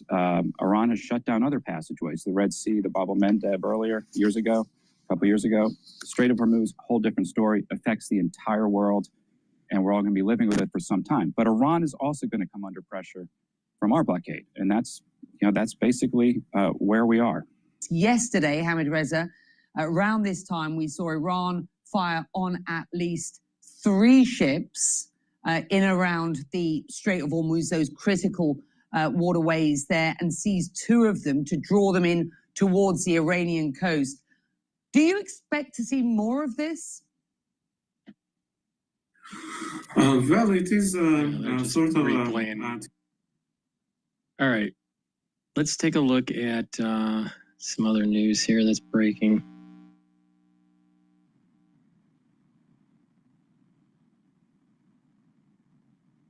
IBM CEO is thinking in 2029 that they see quantum used at scale. That's a little scary.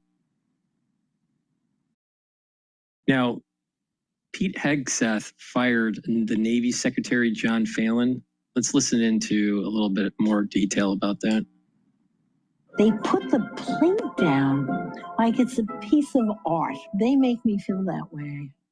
Imagine being able to build an app with your name on it just by thinking about it. Meet Base 44, a complete.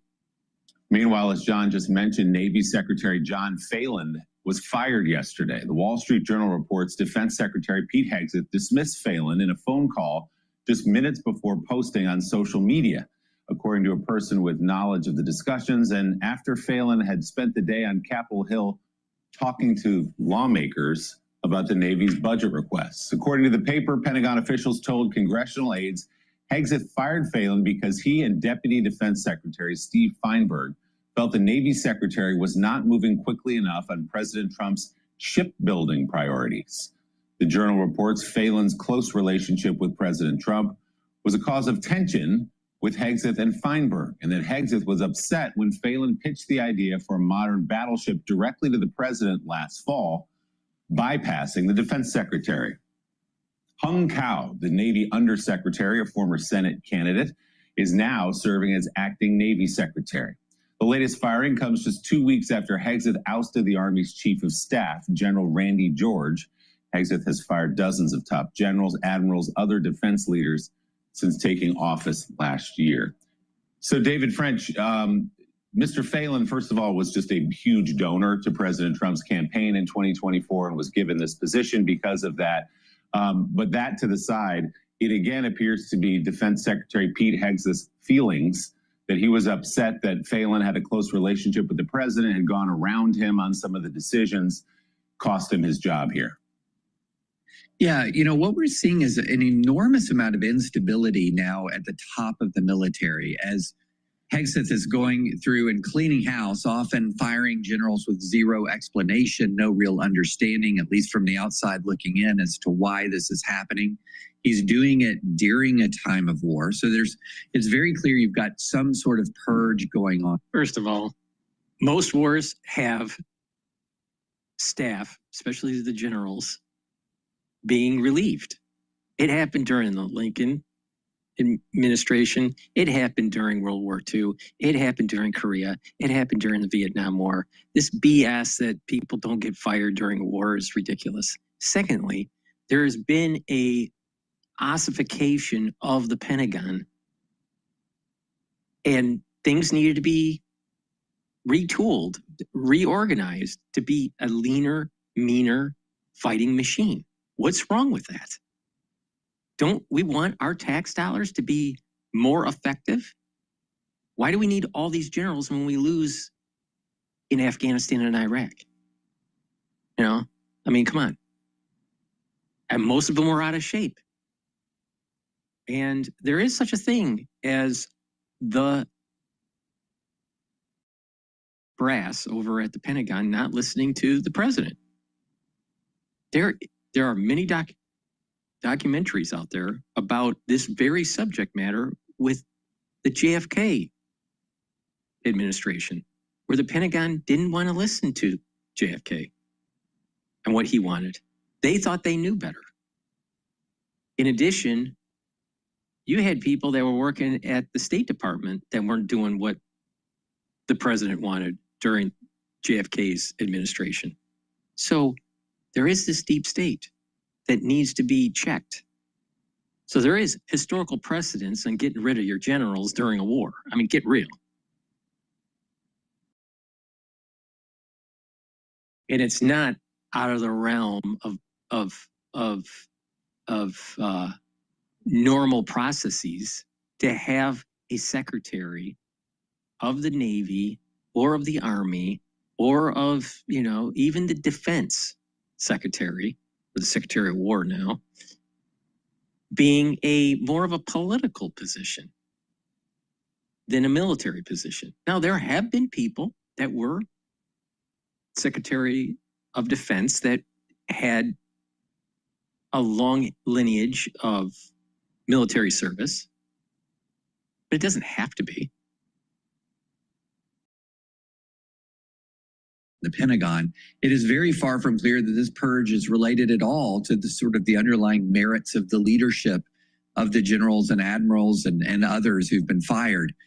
This is a dangerous thing, really, creating this kind of instability, creating a perception that you've got a lot of ideological and just pure raw political infighting at the top of the Pentagon.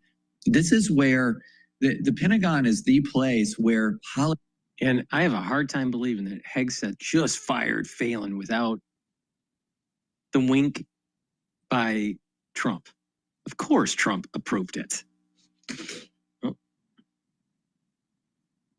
Is supposed to be really, truly left at the edge on the outside of the building, because these people are the warriors who are defending our country through administration after administration after administration. And I'm very worried that what this instability is going to do over the long term.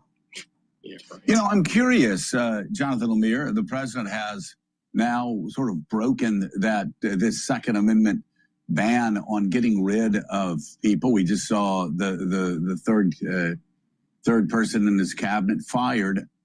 Pete Hegseth's name had been mentioned at the end of next year. They might be trying to move him along. What strikes me is Donald Trump has to know that Pete Hegseth has looked erratic at running the Pentagon, for God's sake. He's looked erratic. He's looked extraordinarily immature. He's looked paranoid. It's a very bad look for the administration. It's even a very bad look when Donald Trump is standing next to Pete Hegseth at press conferences. It diminishes if you have the President of the United States, Commander-in-Chief, and you have General Kane, and then you have this childlike, erratic, paranoid carnival barker in the middle of the two of these people. I mean, the Iranians have to take great comfort in seeing Pete Hegseth behind a microphone. So I'm just curious. Have you heard any more talk about? Is Morning Joe even on Team America? The administration moving this person along that's caused so much damage inside the Pentagon and who has not been liked by those close to the president from the very beginning, from the transition, because he lied continually to Susie Wiles and everybody else in the transition. Yeah, a few things here. First of all, that point is exactly right. Susie Wiles and others in Trump's orbit have been deeply skeptical of Hegseth since the transition because he wasn't honest about some of the stuff in his background that then came out during public vetting. They thought that was a real own goal, if you will. In the first year of this second term, Trump did have that no scalps policy that they bandied about proudly, that there wasn't going to be the turnover like it was in his first term. That has now changed. See, what it is that you have people that are pissed off at the Pentagon, pissed off at the State Department, pissed off in the deep state on how Trump is doing things. And what they do is that they start feeding to the mainstream media like MS Now or CNN, and they want to create an infighting or the perception of infighting or instability or incompetence to try to move the ball where maybe Pete Hegseth is removed from office because he's so incompetent or whatever. But what it really is it's the deep state being cleaned out and complaining about it to mainstream media, and they're just the sounding, they're just reverberating that animosity from the ones that are affected by cleaning house. Well, you know, the thing is that there is such a thing as a government that is not being effective, and we need to fix it. What's wrong with that? We've had 3 cabinet members go, and there are rumors that more could follow. Those that I hear most of all who are on the thinnest ice include Tulsi Gabbard, include Kash Patel, and do include Pete Hegseth. But the Hegseth one always comes with a caveat that even Trump, who was, yes, very mindful of optics, of course, wouldn't want to fire his defense secretary during a war. Now, I think that when this conflict resolves itself, now that's an open question as to when that will happen, that could be Hegseth's, sort of starts being steered towards the door. But Trump, I am told, still likes Hegseth in terms of his performance on TV. He likes those very combative news conferences that we have seen at the Pentagon a number of times now, including when he calls the press Pharisees a few days ago. And Hegseth he likes that. And Hegseth, but you're right.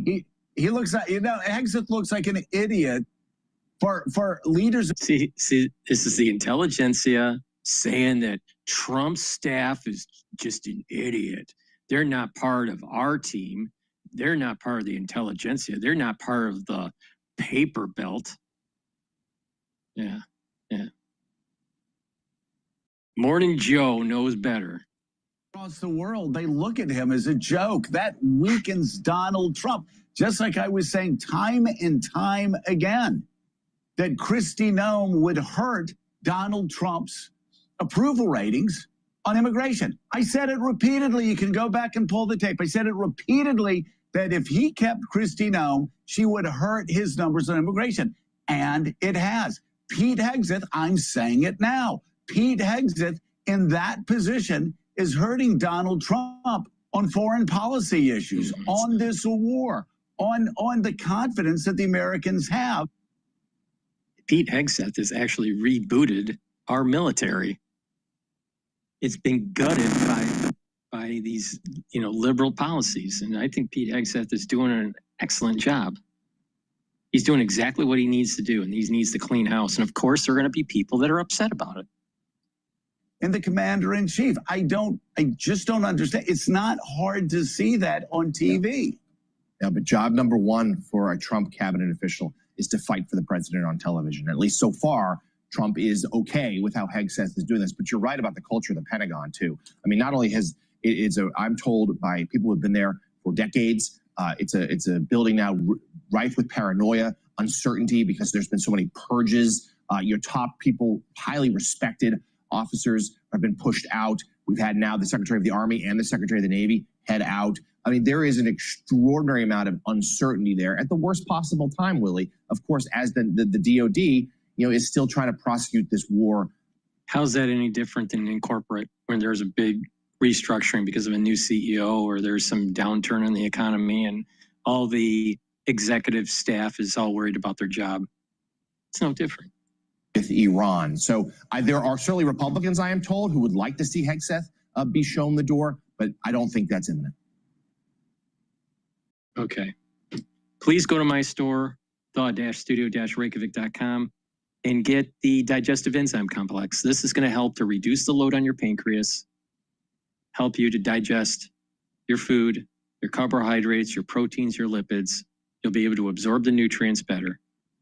Please go to my store and get the digestive enzyme complex. Super important to improve the health of your pancreas. Why? Because you don't want to be a Steve Jobs. Trust me. Dying from pancreatic cancer is really bad. Now, the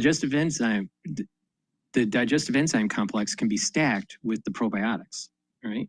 Now, these probiotics, you can get it in the VeggieCap version or the powdered version. I prefer taking the powdered version because I take all these different powders for my lunch, like the collagen and the gladiator barley, the boomer boost, the probiotics, the lignans. So by taking the probiotics that I have on my store, what it'll do is improve your gut biome. You're going to be able to sleep better. You're going to be able to consolidate your memory. You're going to be able to detoxify your central nervous system by having a good gut biome because you're going to be getting in a better sleep pattern. You'll be able to get into deep sleep and REM sleep more often with a better gut biome. Your skin will improve. Your metabolism will improve. You'll reduce allergies. And your immune system at the gut level will improve. So taking a good probiotic is super important as a foundation to improve your health. This stacks really well with the multivitamin that I have on my store, which is easy to digest. So please go to my store, the-studio-reykjavik.com, and get the probiotics either in the VeggieCap form or the powdered form, and stack it with the digestive enzyme complex when you eat. You take it when you eat, and it'll help you to digest the carbohydrates, proteins, and lipids and reduce the load on your pancreas. So that is a great stack to improve your digestive health. So please go to my store. If you use discount 5, you get $5 off any order. If you spend $100 or more, you get a free gift until supplies last. Please go to my store, the-studio-reykjavik.com. The link is in the description of this video and all my videos. All right. It looks like Tesla is going to be investing a little bit more in AI. Now, the S&P 500 is trading at 7,130. VIX is still at 19, very stable. Oil is trading at 93.63. And that ETF that I've been watching, That's 3 times leverage for oil, is trading at 42.75. If oil breaks again 90, it looks like it's going to try to break 94 again, maybe later today. If it does, then we should see UCO testing the 43 resistance level.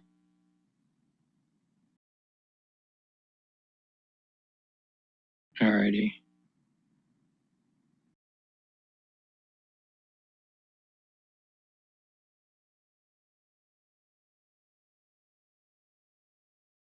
Victor Hansen just came up with a new video, From Superpower to Self-Sabotage, the real threat to American greatness. Let's listen into that. Navan, the #1 rated business travel platform, lets your team book work travel in one place. Flights, hotels, cars.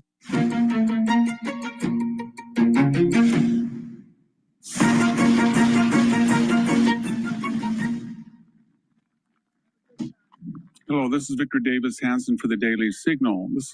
This year on July 4th will be the 250th anniversary of the founding of the United States, as exemplified in the ratification signing of the Declaration of Independence.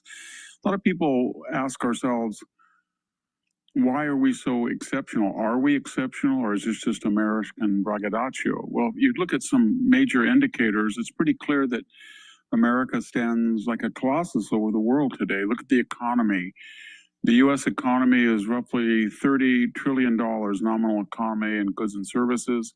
It's 1/3 larger than the Chinese economy. We hear a lot about ascendant China, but it essentially means that one American is producing as many goods and services as his 4 Chinese counterparts. It's 1/3 bigger than the EU, which has about 70 million more people than the United States. If you look at its culture, if you look at Netflix, streaming, entertainment, Hollywood, even in its decline, popular music, it accounts for about 75% of international box office receipts of all sorts.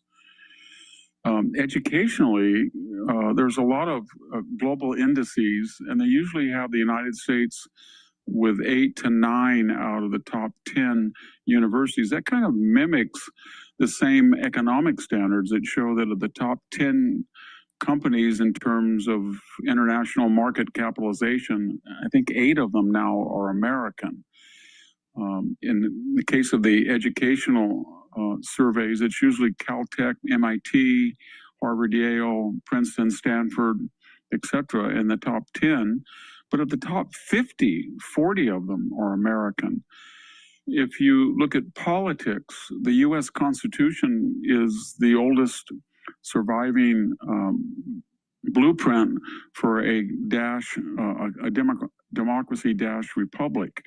All the others have either faded or they come in and out of existence. But ours is that continuity of one particular consensual government, and its foundational document is unprecedented. Finally, militarily, we have about 13,000 combat aircraft and their logistical support craft. That's larger than China, the EU, and India put together. We have 11 fleet carrier groups. China is struggling to get a third. No other country has a fleet-sized carrier and a carrier group. They have smaller carriers, but then in addition to our 11, we have 9 amphibious carriers that are about the same size as most other countries' fleet carriers. And we spend more money than most of the world combined in terms of defense budgetary. Why did we enjoy all of this preeminence? Is it just because we have a continental-sized country? Well, actually, Russia, then China, then Canada have larger territories than we do. Many countries have 2 oceans that border them. So it wasn't just that we have a large area and we have natural resources. Other countries have as many or more than we do. There has to be a secret that explains this global preeminence. And one of them, as I mentioned, is the Constitution. No other country has been able to emulate successfully our Constitution. It's a very rare document. it assumes that power will be collected in one particular person or one particular area given human nature, and therefore it's going to check the accumulation of inordinate power through the legislative, executive, and judicial branches as being separate, each with power over the other to stop their aggrandizement of authority and power. It has a Bill of Rights. Very few countries have a Bill of Rights that protect individual liberty against the state, which is outlined in the Constitution proper, the state's authority, and then the Bill of Rights refines or hones that in and gives precedence to the individual. Well, I'm going to be a little bit more comprehensive about why America is exceptional. All right. This came out with a concept by Neil Ferguson a while back. This was in his book in 2011 about civilization, the West and the rest. And he also did a TED talk about it. And it's about the 6 killer apps. All right. At this time, everyone was talking about apps because of the iPhone. Well, what are the 6 killer apps for American exceptionalism? Competition, political and economic, science, so the science revolution, property rights, which is tied to the Enlightenment, modern medicine, consumer society, or a consumption society, and worth ethic. Now, if we lose any of those apps, those killer apps in our society, we will no longer be a great power. So it's competition, science, property rights, modern medicine, and consumer society, a mass market. Now, what's happening in New York? The erosion of property rights. So that's one of the killer apps that are being eroded. And unfortunately, there are a lot of people that are losing in their education scientific principles.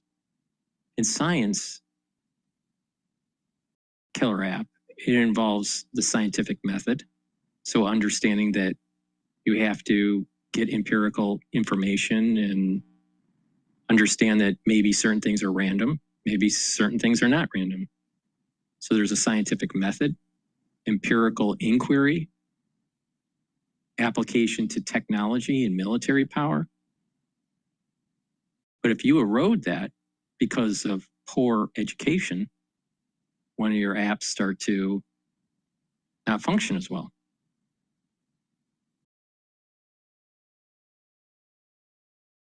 Modern medicine, in terms of the killer app, advances in public health, sanitation, epidemiology, and the dramatically increased life expectancies because of the use of modern medicine. But if people are starting to not get educated or not take charge of their health, one of the killer apps starts to go away. Worth ethic. If people start feeling as though they're no longer needing to contribute to society, that's another killer app that dies. So when you take a look at this, these 6 killer apps that make America exceptional: competition, science, property rights, modern medicine, consumer society, and worth ethic. If they're eroded by socialism or communism, we'll no longer have a great country. Now, what's happening in New York? If people feel as though the government is going to pay for you to just be lazy, the worth ethic goes down. And when the worth ethic goes down, then you feel as though you don't need to do anything. You don't need to go to school, learn, and build businesses. So scientific endeavor starts to decline. The consumer society starts to decline because there's not a desire to be an entrepreneur. And so the society starts to fall. So that's what makes America exceptional, those 6 killer apps.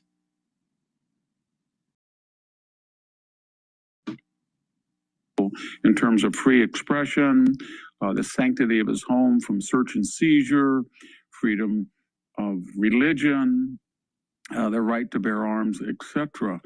In addition to the Constitution, the United States is not founded on a class system. There are no dukes or earls. Where you're born, who your parents were, how much land your grandfather had, that doesn't really matter very much, or at least as much as talent. We are a meritocratic society, and we value someone, I suppose, based on their net worth more than we do their title. That sounds kind of plutocratic, but actually our system of rewarding individual success is measured by materialism or good works or philanthropy is a much more effective barometer of talent than is inherited privilege. And so that lends a message to the people that anybody can make it in America in a way impossible in many of the European countries and, of course, elsewhere in the world. We have, until recently, had a long tradition of the melting pot, meritocratic immigration. And that meant that if you came legally and immigrants were diverse, and they were of numbers of a size that could be acculturated, assimilated, and integrated, then it was a wonderful thing. I mentioned the 8 or 9 companies in the top 10 by market capitalization. I should say that of those American 8 or 9 countries, 4 of them were founded by immigrants. So it's been a great boom in the United States. And finally, we have a can-do individual culture. There's 2 types of envy in the world, the envy of emulation, the good envy, and the bad envy of anger or resentment that someone has more than you do. The old morality tale that American sees a Cadillac and asks somebody how he got it rather than kicks in the tires or keys it like someone else in another country would do in anger that someone has a nicer car than he does. But that does explain, encapsulate the American ethos of emulating people who are successful rather than trying to tear them down. We also are the largest really devout Western country in terms of the Judeo-Christian tradition. That offers a break to the appetites. When you have leisure and affluence that are the bounties of market capitalism and constitutional government, you can get decadent, you can get complacent. In other words, our religious tradition, maybe emblemized by the Sermon on the Mount, says just because something is legal and just because somebody has the ability to do it, you should not necessarily do it because of moral and ethical consideration. Are there dangers to this great American experiment of 250 years? Absolutely. An affluent and leisured society, unless it has familial or religious or community breaks upon the appetites, can become self-indulgent, lethargic, the lotus eater syndrome, and fall into a slow decline. We've seen that happen in Europe. The foundation of the Western tradition that is really descendant now in terms of economics, politics, culture, and its military. Another great worry is the fertility. The United States fertility rate has fallen just in 30 years from 2.1, the replacement rate, down to 1.6, as if life is too valuable, too fun, too enjoyable to waste it raising kids. Any society that has a low fertility rate, the population ages, it shrinks, and it becomes risk averse. We also owe $30 trillion in aggregate national debt. We were running $1 to $2 trillion annual deficits, until recently $1 trillion trade deficit. These are unsustainable. And they'll require, first of all, a major cutback in entitlements and unfunded liabilities. And how we do that when we have a bread and circuses attitude that people think the government owes them something rather than they owe the government, I don't know, but it's something we're going to have to deal with. And finally, immigration's gone haywire. We traded in the successful centuries-long melting pot for the salad bowl. DEI, we have reverted to tribalism. We continue down that pathway that your superficial appearance determines who you are, that it's essential rather than just incidental to your identity as a human, then we're going to end up like every tribal society. and which is failure and pre-civilization reversion. Thank you very much. This is Victor Davis Hanson for the Daily Signal. Please go to my store, the-studio-reykjavik.com, and get the heirloom barley. This will help to detoxify your body, bring down inflammation, and soak up free radicals. This stacks really well with the Boomer Boost. Now, what this will do is that it'll help to improve your cardiovascular health, help with your immune system, help with your endocrine system. But also, by bringing down inflammation, you'll be able to recover quicker after a workout. You'll help with your joint health because you're bringing down inflammation if you have, let's say, arthritis or sports injury. And also, by bringing down inflammation and soaking up free radicals at the brain level, you are improving brain function. It's really important to take the heirloom barley. Now, collagen is super important to help with your skin, nails, and hair, but also your musculature and bone density. It has a very comprehensive, typical amino acid profile for this collagen, shown on the screen here. Please go to my store, get this collagen. It's a month's supply. Mix it with soft foods, filter water, a smoothie, or even milk. I mix it with hummus, but I take it to improve your health. Super important. And another great product to stack with the collagen is the collagen. If you have a sports injury or osteoarthritis, all right, take the collagen and stack it with the collagen. Now, what collagen does is that it'll help to remodel the joint, remodel the cartilage, remodel the cushioning of the joint, but also block certain types of enzymes that cause damage to your joint. There are two such enzymes, MMP3 and MMP13, that erode joints when there is an injury or arthritis. You want to block those enzymes. So this will help to block MMP3 and MMP13 to prevent further joint erosion. In addition, collagen will help to block the inflammation enzyme Ep4 and reduce inflammation at the joint level. So this, by taking this every day, this will help to remodel that joint. And then you do some exercises on the soreness of that joint. Open up that joint up to the point of pain, and then just a little bit more, maybe a couple degrees more, and then hold it there for about 20 seconds or so. And do that a couple times a day or a few times a day.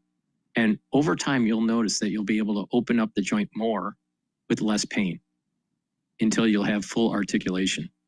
So you have to do these exercises, but also take the collagen, which will help to remodel the joint, and take the collagen, and you'll have the building blocks to remodel the cartilage and improve the joint health. Super important to do, all right, especially when you get older. So please go to my store, the-studio-reykjavik.com, get the collagen and the collagen.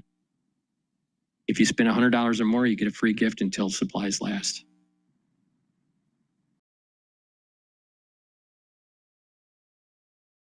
All right. This is the BBC. Why did the U.S. war ceasefire talks collapse?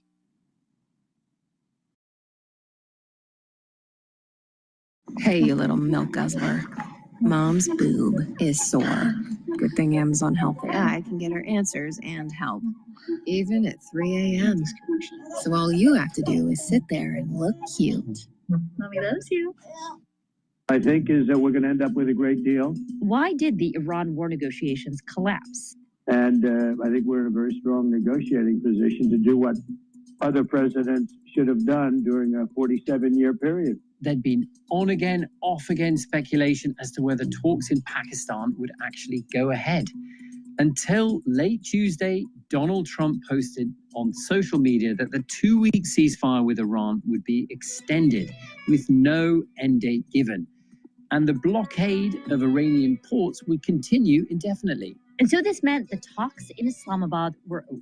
Was this a failure of diplomacy or a power play?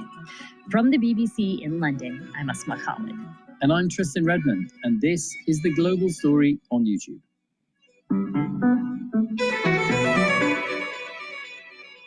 Well, Paul, you're there in Islamabad, Pakistan.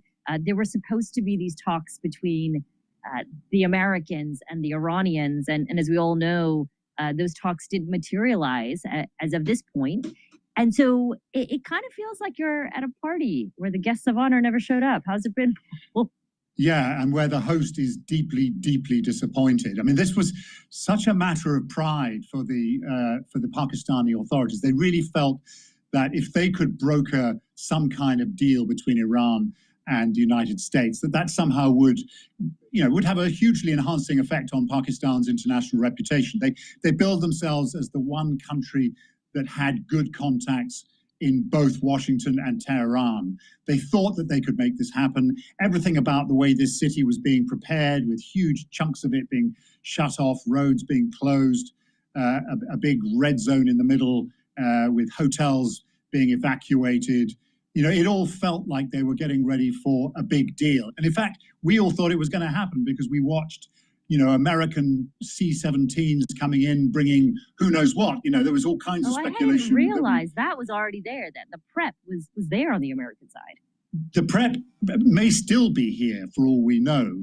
There could be a bunch of presidential limousines sitting out at a military airbase just on the off chance that this still happens. But right now you do get this slightly crushing sense of disappointment that somehow this has eluded Pakistan's grip. I mean, you had a lot of political reporters in Washington following, well, why is J.D. Vance not yet on that plane? I mean, all day in Washington.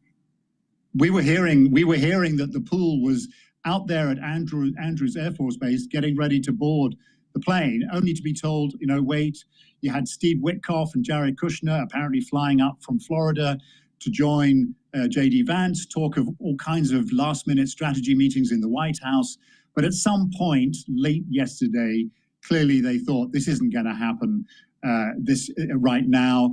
The Iranians, for their own reasons, are not showing up. It is one of those things where the Americans needed to see signs that the Iranians were about to leave Tehran, and the Iranians wanted to see the Americans in the air. Of course, the Iranians had the advantage of being many, many hours closer to Islamabad than Washington. So they were able in some ways to play this, and I think they did.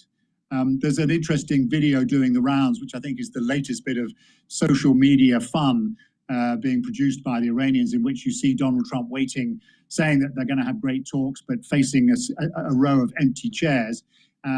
He finally loses his temper, and then there's a caption that says, 2,000 years later, a message comes from the Iranians saying, stop shouting. And Donald Trump caves and says, okay, well, you can have an extended ceasefire. The Iranians are having a bit of fun with this. But this is, of course, no laughing matter. This is, there are hugely important issues at stake for both sides. So there was a lot of back and forth all day long, a lot of guessing on whether the Americans or the Iranians would show up on Tuesday.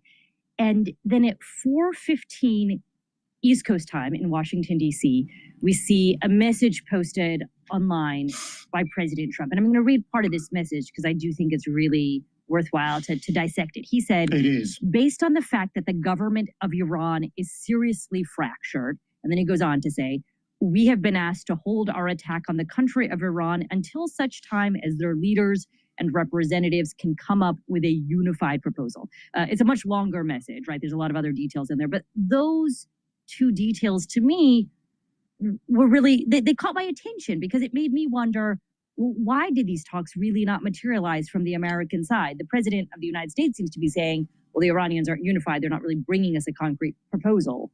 Is that the crux of why they fell apart from your perspective on the American side?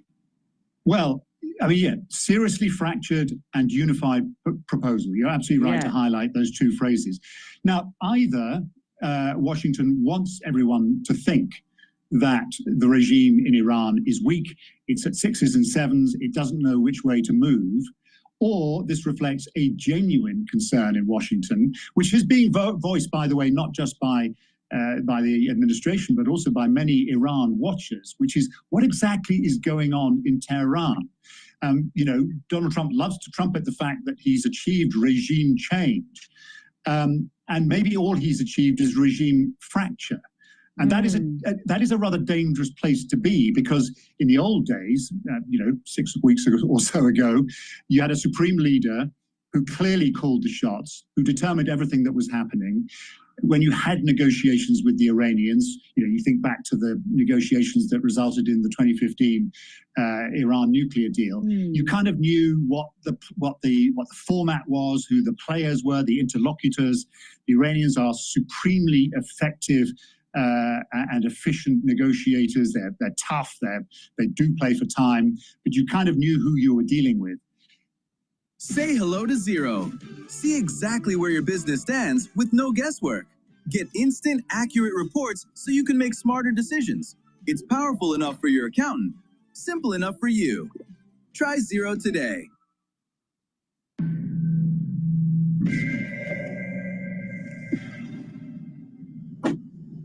There's a slight sense now that the Americans don't know who they're dealing with. Are they dealing with a new supreme leader? If so, where is he and what state is he in? Has there been a kind of military coup in Tehran in which now, frankly, everything is decided by the Revolutionary Guards and that everyone else is sort of is secondary to that? It is difficult to know precisely what is going on. Various people have pointed out that when the first round of negotiations happened here, 10 days or so ago, the Iranians brought 80 people with them. Now, only about 30 of those people, an absolutely vast one. Now, they were all described as the delegation, but actually probably only about, people say only about 30 of them were properly members of the delegation. Others were, hardline newspaper commentators and an assortment of other people. And the one theory, and this is just a theory that I'm repeating here, is that at a time when Iran feels under enormous pressure, has been absolutely hammered in all sorts of ways since the very end of February, there is a need to make everyone a part of the debate, a part of the discussion, and a part of the outcome. And so you would have in the talks people who are highly skeptical, they're US hawks, and if they're in the room, if they're part of the delegation, they will be part of the outcome too. Sharing the blame and the credit, so to speak. Sharing the blame and the credit. And so that, I think, is certainly part of why the talks didn't happen this week. The other part, and this is what the Iranians say, is that they felt that the Americans were not serious. They felt that having offered to reopen the Strait of Hormuz, only for Donald Trump to say, you know what, I'm keeping my blockade of Iranian ports going, that indicated that, frankly, the Americans were, A, not interested in a deal, and B, actually trying to engineer another breakdown and a resumption of hostilities. So, that goes some way to, if you like, officially accounting for Iran's reluctance to get on the plane. Can I put to you a third possible permutation of the Truth Social post that Asma just read out, Paul? I'd love to know what you make of it. It's the possibility that actually the Iranian negotiators might have outmaneuvered the Americans here, and that Donald Trump's Truth Social post is a face-saving device. I mean, Asma, for example, pointed out quite perspicaciously earlier on that it was a very carefully written Truth Social post, and not in the Donald Trump style. It didn't sound like it comes from him, and he does. There's a lot more bombastic messages we've seen over the years as someone who's covered the president, right? The style, the tone of it felt a lot more measured, is all I'll say. Do you think it might be a face-saving device? Look, I think it is. I mean, I think it's a device to buy some time, clearly. Let's not forget a couple of big dates in Donald Trump's diary. He's got the king arriving on Monday. Yeah. That is a big deal for Donald Trump. And that he's going to China to meet President Xi, a couple of weeks after that. Does he really want to be at war with Iran when either of those two things happen? He most certainly does not.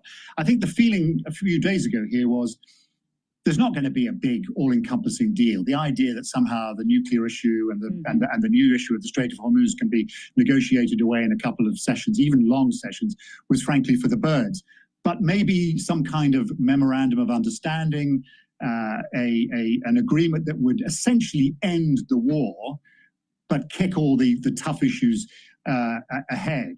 That was perhaps the most likely, perhaps the preferable outcome of any negotiation. So absent that, he's gone for something that is a kind of hybrid. It's neither a declaration of peace, because he still has, a robust blockade of Iranian ports in force, but nor is it a development on the negotiating front either. It's a kind of odd hybrid. So we do now have essentially an open-ended ceasefire, and the possibility of a resumption of negotiations. Now the question is, when and where will those take place? Will they still be here, as the Pakistanis fondly hope? There's been interesting stuff coming out of Tehran in the last few days, suggesting that they are more than a little frustrated with what they see as Pakistan's failures. They don't see Pakistan as being a kind of down-the-middle honest broker. They are conscious that when the Pakistani Prime Minister Shehbaz Sharif announced the ceasefire, the wording of his tweet at that time and the way it all came out rather implied that the US and Pakistan between them were inviting Iran to a ceasefire. They think that the Pakistanis are bending over backwards to accommodate US interests. And some... The bottom line is that the Shiites don't want to have a ceasefire. They want to escalate this. This is only going to end if we kill the theocratic regime. It can't be negotiated on paper. Please go to my store, the-studio-reykjavik.com. Get the resveratrol. This will help you express your genes more youthfully. This will also help to get rid of senescent cells. It'll help to soak up free radicals and boost up the health of your mitochondria so you have more energy. And resveratrol helps the basal layer of your skin. It stacks really well with C60 to help with that basal layer. In addition, if you're 40 years of age or older, get the vitamin B complex. This will help the electron transport chain within your cells to produce more ATP. It will rev up your cellular metabolism, and vitamin B complex helps to protect neurons with vitamin B12. And I also have structural nanosilver soaps in stock. You can get peppermint. Please go to my store, get a few bars for your household. It's a very high quality soap. It'll help the pores of your skin. Use it every day, but it'll also help to neutralize because it has the structural nanosilver. It's a very high quality soap. Use it every day. And if you have pain from a bruise or a sprained ankle or arthritis or even a tension headache, get the Super Strong Relief. Apply it topically to the area that is painful. If you have a headache, put it around your forehead, around your temples and your shoulder and neck muscles, and it'll relieve the pain within 90 seconds. So please go to my store, the-studio-reykjavik.com, get the Super Strong Relief. Again, this is for tension headache, bruising, sore muscles, and arthritis. Or even a sprain. Please go to my store, the-studio-reykjavik.com. Commentators have been going on Iranian TV pointing out that they do not think that Pakistan is an honest broker. Now that obviously is very damaging for Pakistan, which really wants to be seen as precisely that. And it does make you wonder, if and when there is another round, will it be Pakistan hosting? I think at the moment it's the only show in town. Would we see Oman getting back into the mediating Who was game? negotiating originally, right, before the strikes on Iran began?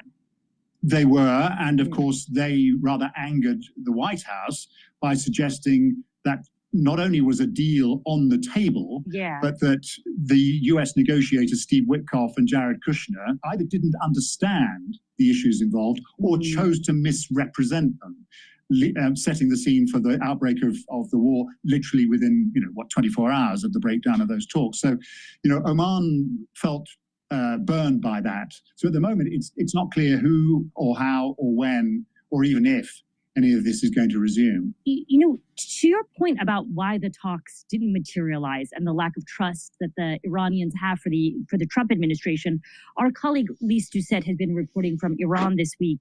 And earlier in the week, she interviewed a spokesperson for the Iranian Foreign Ministry, Ismail Baghai, who we understand was in the room for the last round of talks. And he essentially spoke to this point.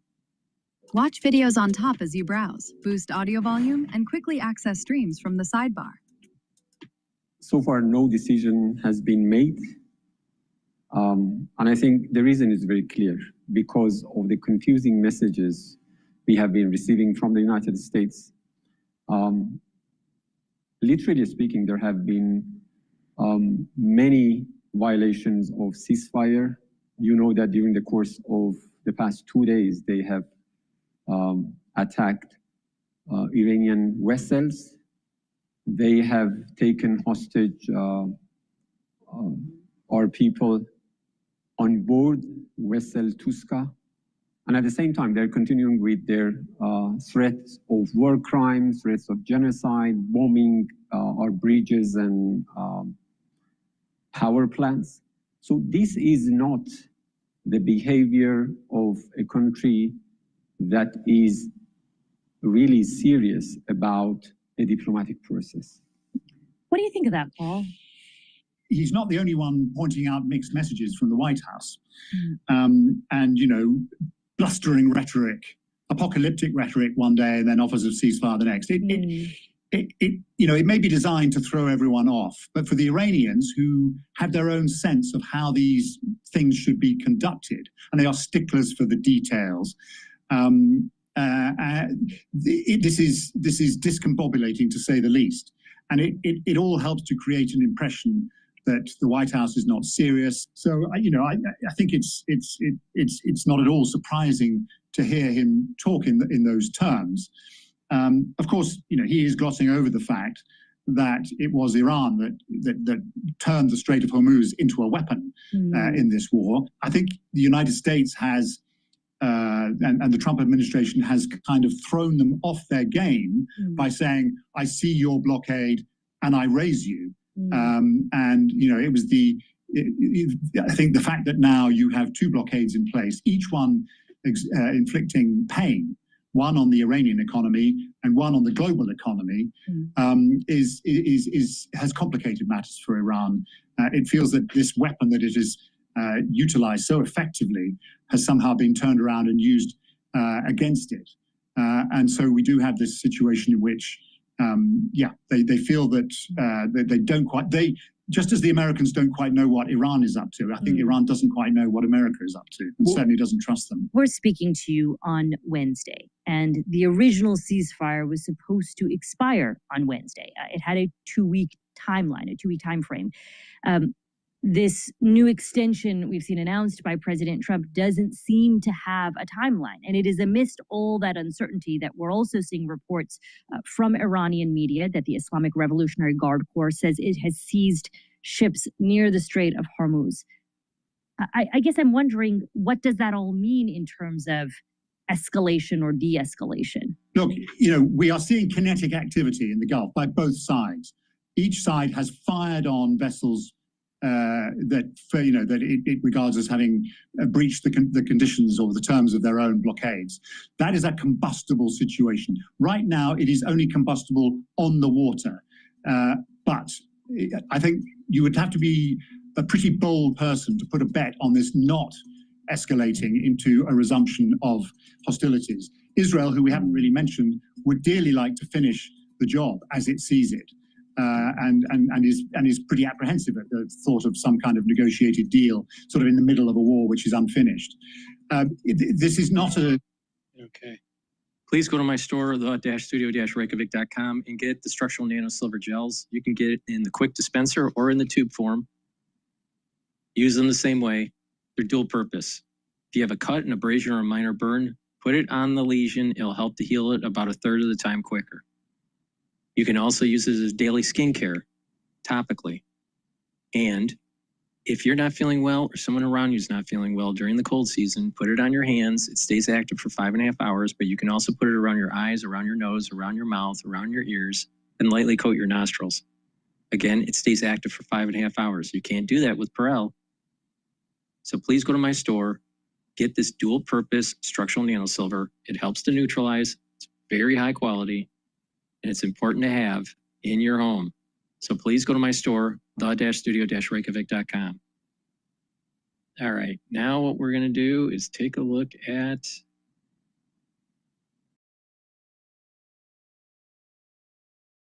All right, let's listen in here.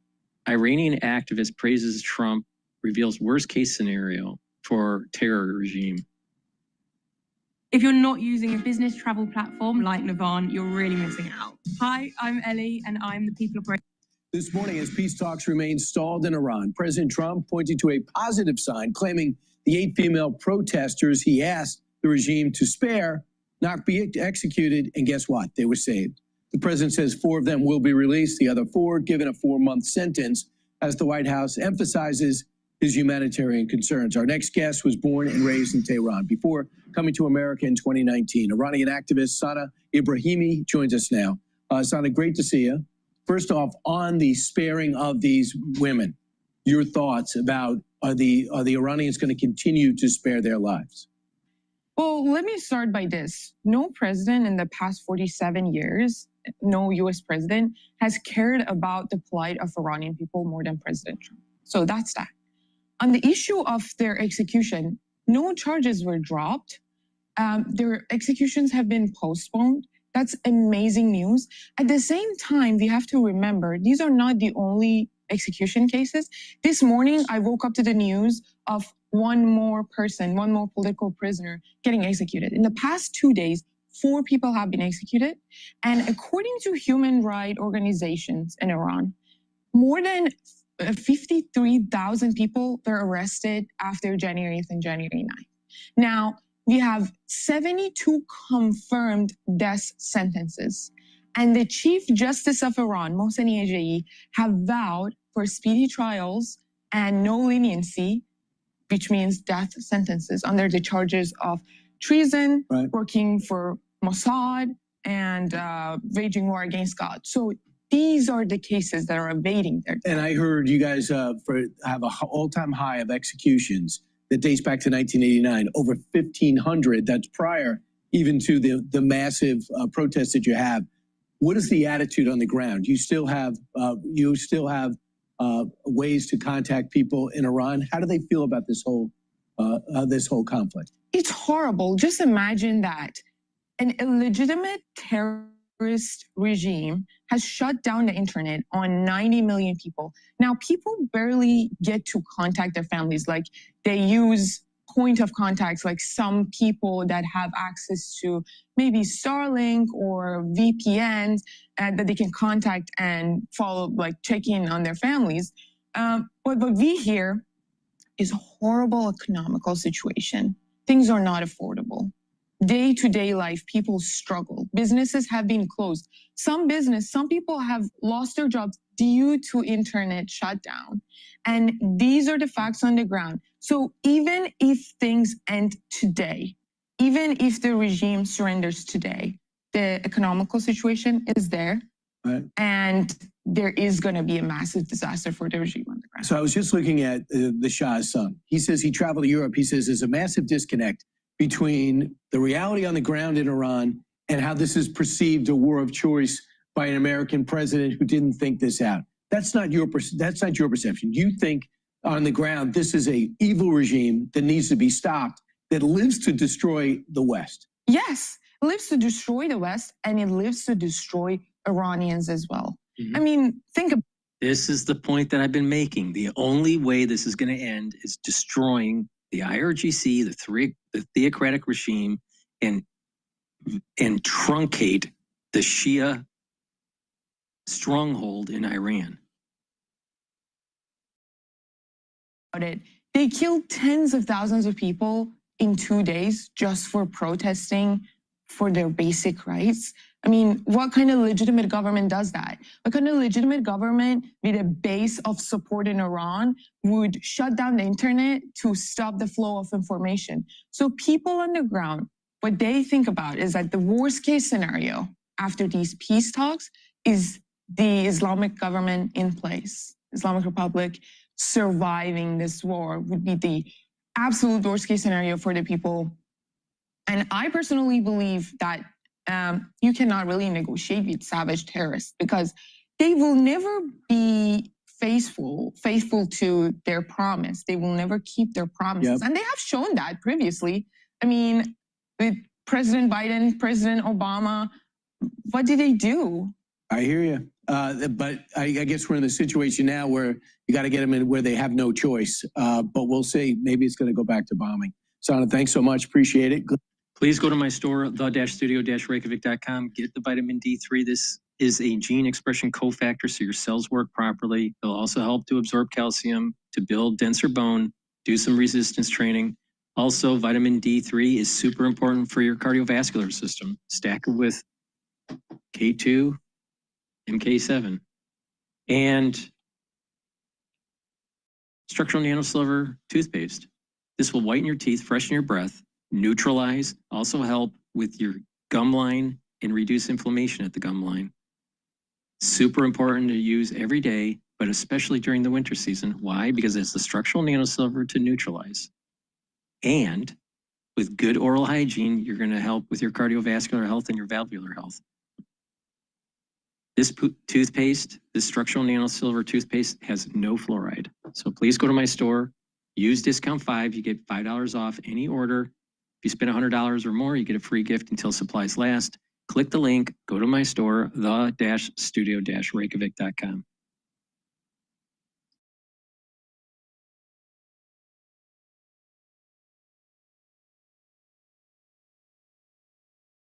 All right, let's listen into Bloomberg here when they were talking about oil steadies as U.S.-Iran talks stall, keeping Hormuz blocked. Robots who walk, talk, and perform tasks just like us. It's the stuff of science fiction, right? The robots are able to mirror human behavior. They can go where humans shouldn't or can't. Now we have robots delivering technology for good in our society. Equity indices built on opinions? That's the old way. The new way is Bloomberg Equity Indices.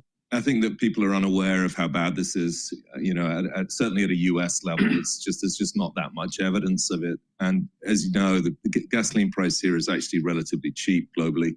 American incomes are higher. So the impact here is not being felt. But what we can see here, Tom, is a guaranteed ongoing deterioration of the situation for at least 2 months. And that's pretty scary for us. But the dated Brent I look at in the terminal was a 144 OMG, and it's come down. Yeah. Are you seeing a lessening of price pressure in the what I'll call the cash, the physical market?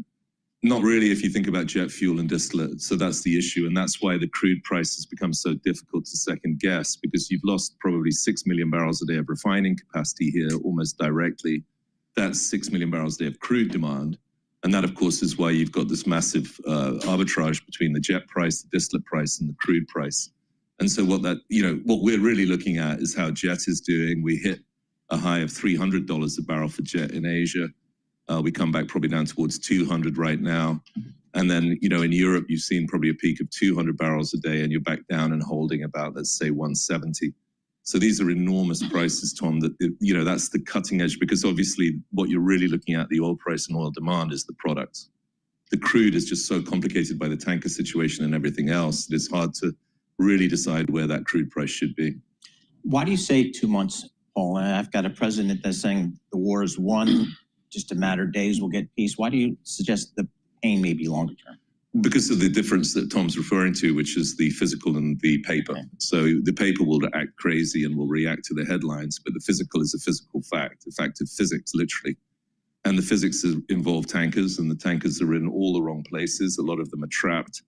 20% of the capacity that's out is effectively 10% of tankers, plus the fact that those Middle Eastern tankers are baseload tankers. They run all year, running, round the clock. They're not shadow tankers. They're not, wobbly tankers. They are the tankers that run the baseload, and they're trapped. So in that regard, the tanker situation is going to take at least 4 weeks even optimistically 4 weeks. And then, of course, you have the infrastructure damage that's happened within those huge facilities. The LNG damage, the refining. Do we know anything about that? Has there been valid reporting? I tell you what's scary is if you look at that Qatar LNG attack that hit 2 trains, the Iranians hit the 2 Exxon trains. I don't think that was an accident. I think that was Russian intelligence. So there's some very scary things out there. What can the U.S. do here? We've become a net, exporter of oil here. Can our guys down in Texas and Oklahoma just start fracking? I was actually on a panel at the New York Energy Forum this week with Kees van 't Hof, the Diamondback CEO, one of the best CEOs, young CEOs we've got. And he was saying, look, the future strip is $72 a barrel for next year. What am I going to do with that? I'm going to drill more for 72? No, that's the, that's the marginal economics. Am I going to hedge at 72, you know, to spend more knowing I'll get 72? Of course he's not. So the price is really disincentivizing a solution there. And then I'll just add that, you know, unfortunately, the Iranians know what they've got. And so, you know, what they want is a load of red line things. You know, it's literally like the U.S. out of the, you know, U.S. military out of the Gulf states. I mean, these are huge asks. And we've heard GCC members saying they will not pay a toll. So you got some stuff here that's intractable. In the time we got left, I really want to do this to just parse it. All right, before he gets there, please go to my store, the-studio-reykjavik.com, get the structural nano silver Max 35 or cleanse. Take a teaspoon a day every day, and this will boost up your innate immune system. It'll help to neutralize, help to improve your oral cavity and your oral pharynx, maintain a mucosal barrier, and help the health of your epithelial cells. Super important to take every day. I've been doing this for over 6 years, every day, a teaspoon a day. Please go to my store, the-studio-reykjavik.com. Get the Max 35 or the cleanse. As part of a overall anti-aging protocol, and that anti-aging protocol is very simple. The multivitamin and the probiotics is the foundation. The first pillar, the Max 35 or cleanse. Second pillar, C60s, soak up free radicals. The third pillar, turmeric, ashwagandha, and lignans to improve your cardiovascular health and your immune system. And Boomer Boost to rev up your cellular metabolism and increase your energy levels. So please go to my store, the-studio-reykjavik.com. If you spend $100 or more, you get a free gift until supplies last. This is University of Manchester years ago, before his just incredible career across this. And this is the chemistry you and I learned. So I got C2H6. I got oil, and I'm cracking it out to ethane. The Chinese, as an example, really need ethane. They can't get it. They're taking it from America. You take C2H6, you add some kind of heat to it, you know better than me, boom, you got ethylene, C2H4, and 2 hydrogens go off into the air. The entire media, what I just said, is Greek. But the answer is, this is really what matters, like to the Chinese, to Indonesia, and to Qatar, right? Yeah, and I'd add to that China's over 90% dependent for ethane, ethane on the US. So this came out very clearly during tariffs, that, you know, they are highly dependent on that US flow. And you're seeing the other guys in Asia where they're dependent on naphtha, which gets you the same effect through oil more directly, as opposed to ethane coming from natural gas. And in naphtha, you have 60% less supply to Asian petrochemicals. So our first move here was, one of the very first moves we did was start looking at Taiwan and TSMC. But we concluded that because they're a government company, they're going to keep going somehow. But they definitely will have a helium problem within 2 months. And that becomes a question for the whole AI. The latest thing that we're seeing from Japan is a solvent issue, and this gets into really complicated, you know, sub-ethylene products. But these solvents are vital for chip making as well, and the Japanese chain is very Japanese. So they take the naphtha from abroad and do everything within Japan. Losing the naphtha breaks the chain, and seems to mean that you're going to have a real struggle making the chips. Okay. So yeah, you're right. And these are the supply chain issues that we're more focused on the demand side, because there's not much point in us talking about the Strait. How does this redound back to tweets coming out at 7 a.m. from the President of the United States? About marijuana? No, I don't mean about marijuana. I mean about ethane, methyl ethyl ketone, and the rest of it, the real world chemistry that's flat on its back. Well, you know, Tom, I always say that there's only one barrier of entry to being an oil analyst, and that's units and obviously and physics. And frankly, the understanding, you know, through the chain of politicians. If you look at, I've listed every single major oil CEO in the US as an engineer, every single one. And if you look at politicians, I don't think you'll find one. Another extreme example is Greta is high school level educated. I don't think she could have said what you just said about C2, C3. So, you know, the reality is, and ultimately we've seen a story here where the conspiracy is in oil is a conspiracy of ignorance. People just don't understand it. Do you want to know the truth? Yeah. Professor Beeler, organic chemistry, inorganic chemistry, physical chemistry. The only reason I got through it, he sat in row 4 at the ice rink. that is the only way I got through. Well, I thought you had me on the ropes there. Did you have Morrison and Boyd in organic chemistry, like 800 pages? I'm a Manchester University history and economics grad. I know. But one thing I'll tell you, one thing I'll tell you, Tom, is that the reason that Manchester it always rains is because it was built in a rain shadow of the Pennines for the water mills, for the mills. Yeah. And so it's built for the factories to run on water, and that's why it always rains in Manchester. Right. So, how cool was Man City this week? I mean, that was really. You know, true Mancunians are going to get a lot of hate mail for this. True Mancunians typically support City, and you know, they always say there's more Cockney Reds for United, but no, I'm happy for them. It's great. You know, it's they really outplayed Arsenal, I felt. And you know, my family history is from Woolwich, where the original Arsenal was, where they made the guns that are on the. My great-grandfather and grandfather worked at the original Arsenal. And if you want to cheer up, my father was evacuated from London as a boy because the Germans were bombing the Arsenal so much that it was unsafe for kids. Yeah.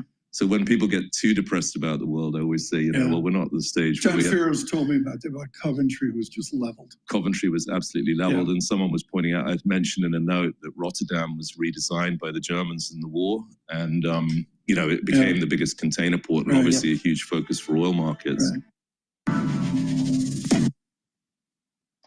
All right, that's the end of my show. Thank you for listening. Please make sure you subscribe to all my channels. If you like the work that I do, please help support it by sharing the links, asking your social media to follow me, and get the great products that are on my store, the-studio-reykjavik.com. Thank you for listening and have a nice day.